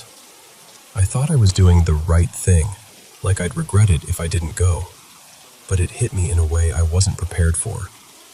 Then, a few days later, I was one of the people helping carry his coffin down the aisle of the church for the funeral mass. And I'm not exaggerating when I say it felt like my brain couldn't decide whether to shut down or scream. It was so confronting. Like grief became physical, like it had weight. He'd lived with Parkinson's for years, too. Not the tremor kind. His was more like stiffness, like his body would lock up on him. When he moved, he didn't really walk so much as shuffle, and sometimes it came out like this weird shuffle run, like his feet were trying to catch up to his body. It could be unsettling if you didn't know him, but to us it was just him. It was his rhythm. Anyway, yesterday I went to visit my grandmother. I'll call her May, and she had this little portrait I'd made of Granddad hanging up where she could see it every day. Seeing it there, in her house, like he was still part of the room, it completely cracked something open in me. I didn't even realize how much I'd been holding back until that moment. Last night, I couldn't fall asleep for ages. It was like my mind kept wandering back through old memories without asking permission. The last time I checked the clock, it was just after 1 a.m., and I remember thinking, please, just let me switch off. But I'm someone who dreams really vividly, like the kind of dreams that don't fade when you wake up. They cling to you. And that's exactly what happened. In the dream, I'm lying flat on my back on a bed, but it isn't my room. The bed faces a doorway at the foot of it, and the door is already open. There's no lamp on, no warm light, just moonlight spilling in from somewhere beyond the doorway, faint and bluish. The room I'm in is pitch black, like the darkness has texture. And then I hear it. Fast, tight shuffling on the floor. That exact sound of someone moving in stiff little bursts. It's the kind of sound that makes your stomach drop because it's so specific, so familiar. I can't move. I can't sit up. I'm just stuck there, staring at that open doorway like it's the only thing in the world. In the room beyond, I can barely make out a figure, just a shadow shape, moving in circles, like doing laps. Back and forth, always in motion. And every time the figure gets close to the doorway, it stops and turns its head toward me. And it calls my name. But the voice is wrong in this really upsetting way, like it's trying to be my grandfather's voice, but it's thinner, higher pitched, almost strained. Not mocking, just off, like a recording played at the wrong speed. I never see a face, no features, nothing I can grab onto and say, that's him. It's only shadow and sound. And the strangest part is, the figure never crosses the threshold. It never steps into the dark room where I am. It just circles, approaches, calls my name, and circles again. Over and over and over, like it's stuck in a loop. And then I wake up, like someone yanked me out of sleep, 3:48 a.m. And that's the part that made me feel cold all over.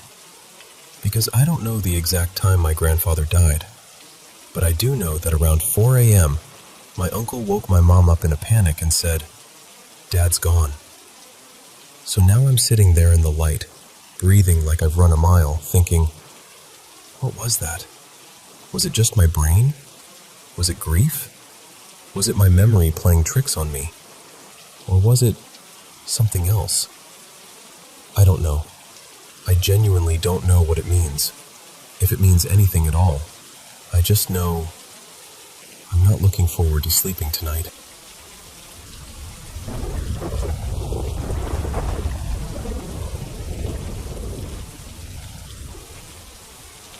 So, I've been sitting with this for a long time, and I don't really know how to say it without sounding dramatic, but there's always been something different about me.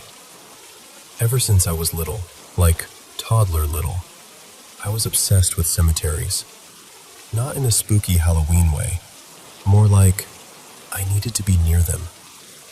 My mom, Nadia, still tells people how I used to cry in the back seat if we drove past one and didn't stop. I was 2 years old, begging like it mattered. And when she finally would pull over, I'd calm down instantly, like my body was finally where it was supposed to be. Some of my clearest early memories are honestly just sitting between headstones, the grass warm under my legs, the air quiet in a way I can't explain. My mom would keep her distance, watching me like she wasn't sure what she was seeing, and I'd just sit there, because I felt something there. Not like a voice in my head, more like a presence, like the place was holding its breath and I could feel it. And it wasn't just cemeteries. I've always had these ridiculously vivid dreams. Not the normal weird dream stuff. Like, these dreams would warn me, or show me details I had no way of knowing. When I was 6, I had this dream about a massive explosion in a crowded place. Sirens, smoke, people screaming. And a couple days later, my mom had the news on, and there it was. Not the exact same images, but enough that my stomach dropped. Enough that I remember standing there, small and frozen, thinking, I've already seen this. I also used to dream about my own death a lot. And it was almost always fire, which is unsettling, because I've always been fascinated by fire. Not in a let me burn stuff way. More like I could stare into a flame forever, like it was trying to tell me something. That combination, dreaming about dying in fire while being weirdly drawn to it, made me feel like my brain was playing some cruel game with itself. Then there were the animals. This part makes me sound like I'm trying to be special, but I swear I'm not. I'd look at an animal, someone's dog, a barn cat, even a rabbit my neighbor kept, and sometimes I'd get this cold certainty, like a heavy drop in my chest, like something was already leaving them. People around me would be like, "What are you talking about? He's fine." And then, not long after, the animal would die. And every time it happened, I'd feel sick. Not because I was surprised, but because I wasn't. The strangest part, though? The things I've seen, or thought I saw. I don't know what to call it. My mom has this story she brings up whenever the topic gets even remotely spiritual. One time when I was little, 3, I think, my dad Leo was in the living room, and I pointed at this empty corner near the bookshelf. I told him, totally calm, "The little boy doesn't like men. He wants you to leave." Just like that. Like I was repeating something I'd been told. My dad still swears it didn't feel like make-believe. Not like an imaginary friend I'd invented for attention. More like I was reporting information. And I kept mentioning this boy, on and off, for years. Not constantly, just enough to make it worse. Enough that it stayed in their minds. Then one day, when I was 4, my mom found me at the window waving goodbye to an empty street. She asked who I was waving at, and I told her, "They figured out who hurt his mom, so he's gone now. He can go up." I didn't even feel scared when I said it. I remember feeling relieved, like something had finally finished, and then recently, something happened that brought all of this roaring back. It was outside my house, near the tree line. At first I thought it was just a trick of the light, but it looked like a deer skull, sharp, pale, pointed, peeking around a tree as if it was curious. I stared, looked away for a second because my brain was trying to catch up. And when I looked back, it had moved. I told myself, "Stop, you're spiraling. It's a branch, it's shadows." But I looked away again, just a reflex, like blinking. And when I turned back, I saw more of it. A long, dark neck, not solid exactly, more like a thick shadow forming itself into something with shape. And my first thought wasn't even about me. It was the neighborhood cats. We have these stray cats that wander around, and I'm stupidly protective of them.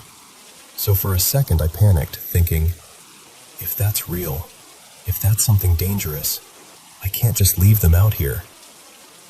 And then that feeling hit me again. That heavy, unquestionable certainty. Not words exactly, but a message that landed in my body like a stone. The cats are not yours to protect. They belong with it. Back away. I hate even saying that. It sounds insane. But it was so strong that I listened without thinking. I backed into the house, slowly, like I didn't want to turn my back on whatever it was. I locked the door, and I stood there with my heart racing, feeling uneasy, but also, weirdly, like something had just clicked into place. Like something was right, even though I didn't like it. There are more stories, a lot more. But it's late, and this is already long, and honestly, I'm tired of hearing myself sound like I'm trying to convince someone of something. I don't know what I'm looking for. Answers, maybe. A name for it. A way to not feel like I'm losing my grip. My mom used to say there was something attached to me. She used to say it like a fact, like it explained everything.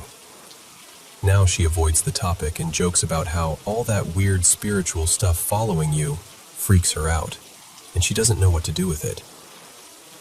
And I'm sitting here wondering if I'm just making meaning out of coincidence, or if there's actually something threaded into my life that I don't understand. I don't want to be dramatic.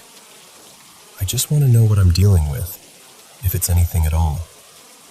And if someone out there has insight, or even a way to frame this that doesn't make me feel crazy, I'd honestly be grateful.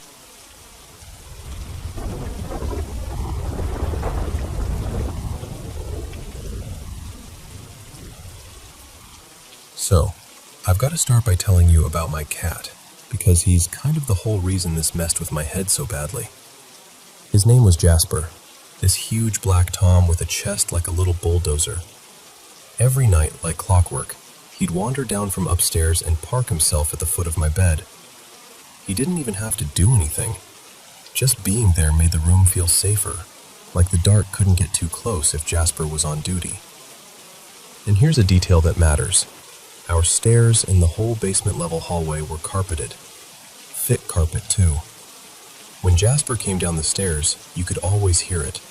His claws would snag just a bit and make this soft, ripping sound, like Velcro peeling open. Step, rip, step, rip. Sometimes it honestly sounded like a person trying to sneak around, but that little Velcro sound always gave him away. Okay. This happened on a school night, one of those nights where you really shouldn't be awake at all. I woke up suddenly, like my body yanked me out of sleep for no reason.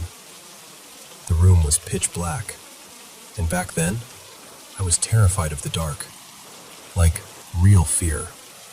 The kind where your brain starts inventing shapes in the corners, and your chest feels too tight. I didn't really grow out of it until I was older, late teens, because my childhood had a bunch of other weird, creepy moments that kind of trained me to be scared at night. So I wake up, heart already thumping, and I squint at my alarm clock. I can't remember the exact number, but it was somewhere around 2:45 a.m., give or take. I do what I always did back then. I pull the blanket up and hide, like somehow fabric can block fear. I'm lying there trying to slow my breathing, trying to convince myself I'm fine, trying not to spiral. And then I hear it. Footsteps. Slow. Steady. Coming down the stairs. At first my brain goes, oh, that's Jasper. Because that's what Jasper did. Came down, settled in, kept me calm. But then a second thought hits me so clearly it felt like someone said it out loud. There's no Velcro sound, no claw snag, no soft ripping, just footsteps. I freeze under the blanket, completely still, listening. The steps reach the bottom of the stairs and start moving along the hall, toward my room, and my brother's room across the way. And I'm just lying there thinking, please be the house settling. Please be something normal. Please be Jasper anyway. The footsteps come closer, closer, and then they stop. Right beside my bed. And I swear to you, in the silence that followed, I could hear breathing. Not my breathing, something else. Someone else. Like there was a person standing right next to me, just waiting. My whole body locks up. Not in that can't move at all way, but in that terrified way where you could move. You just don't dare. Because if you move, it becomes real. I'm thinking about the flashlight I kept tucked under my pillow. Just reaching for it would mean committing to the moment. But I keep telling myself, if I shine the light, it'll prove it's nothing. It has to be nothing. Then, this is the part that still makes my stomach twist. I feel the mattress sink down near my feet, like someone sat on the edge of the bed. Not a gentle shift either. A distinct dip. Weight. Pressure. I nearly screamed. I'm under the blanket with my eyes open wide, staring into darkness I can't even see through, and my heart feels like it's trying to punch its way out of my ribs. And eventually I have this thought, this weird, calm surrender. Okay, if someone's really there, if this is the moment where something happens to me, then I'm at least going to see what it is. So slowly, I reach under my pillow. My fingers find the flashlight. The second I feel it, I click it on and whip the blanket off like I'm ripping off a bandage. And nothing. Nobody. No shadow. No shape. No cat. No person. No anything. Just my room. Empty. Quiet. Like it had been empty the whole time. I completely lost it. I jumped up and ran out to the hallway light switch near the bottom of the stairs and flipped it on so fast I almost missed it. Then I went back to my bed and just sat there, wide awake, staring, waiting for something else to happen. I stayed like that for hours, literally until my dad got up for work. He walked past, saw my light on, and got irritated, like, "Why is your light on again?" Because apparently this wasn't the first time I'd panicked in the middle of the night and turned every light on like my life depended on it. And then he just went to work, like it was nothing. And the craziest part? It never happened again. Not exactly like that. Other strange little things over the years, sure, but not the footsteps, not the breathing, not the bed dipping like someone sat down at my feet. And I still don't know what it was. All I know is, it didn't feel like a dream. It didn't feel like sleep paralysis either, because I could move. I moved when I reached for the flashlight. I moved when I ran for the light switch. But when the light came on, there was nothing. Just silence. Like the house had swallowed the whole thing and decided to pretend it never happened.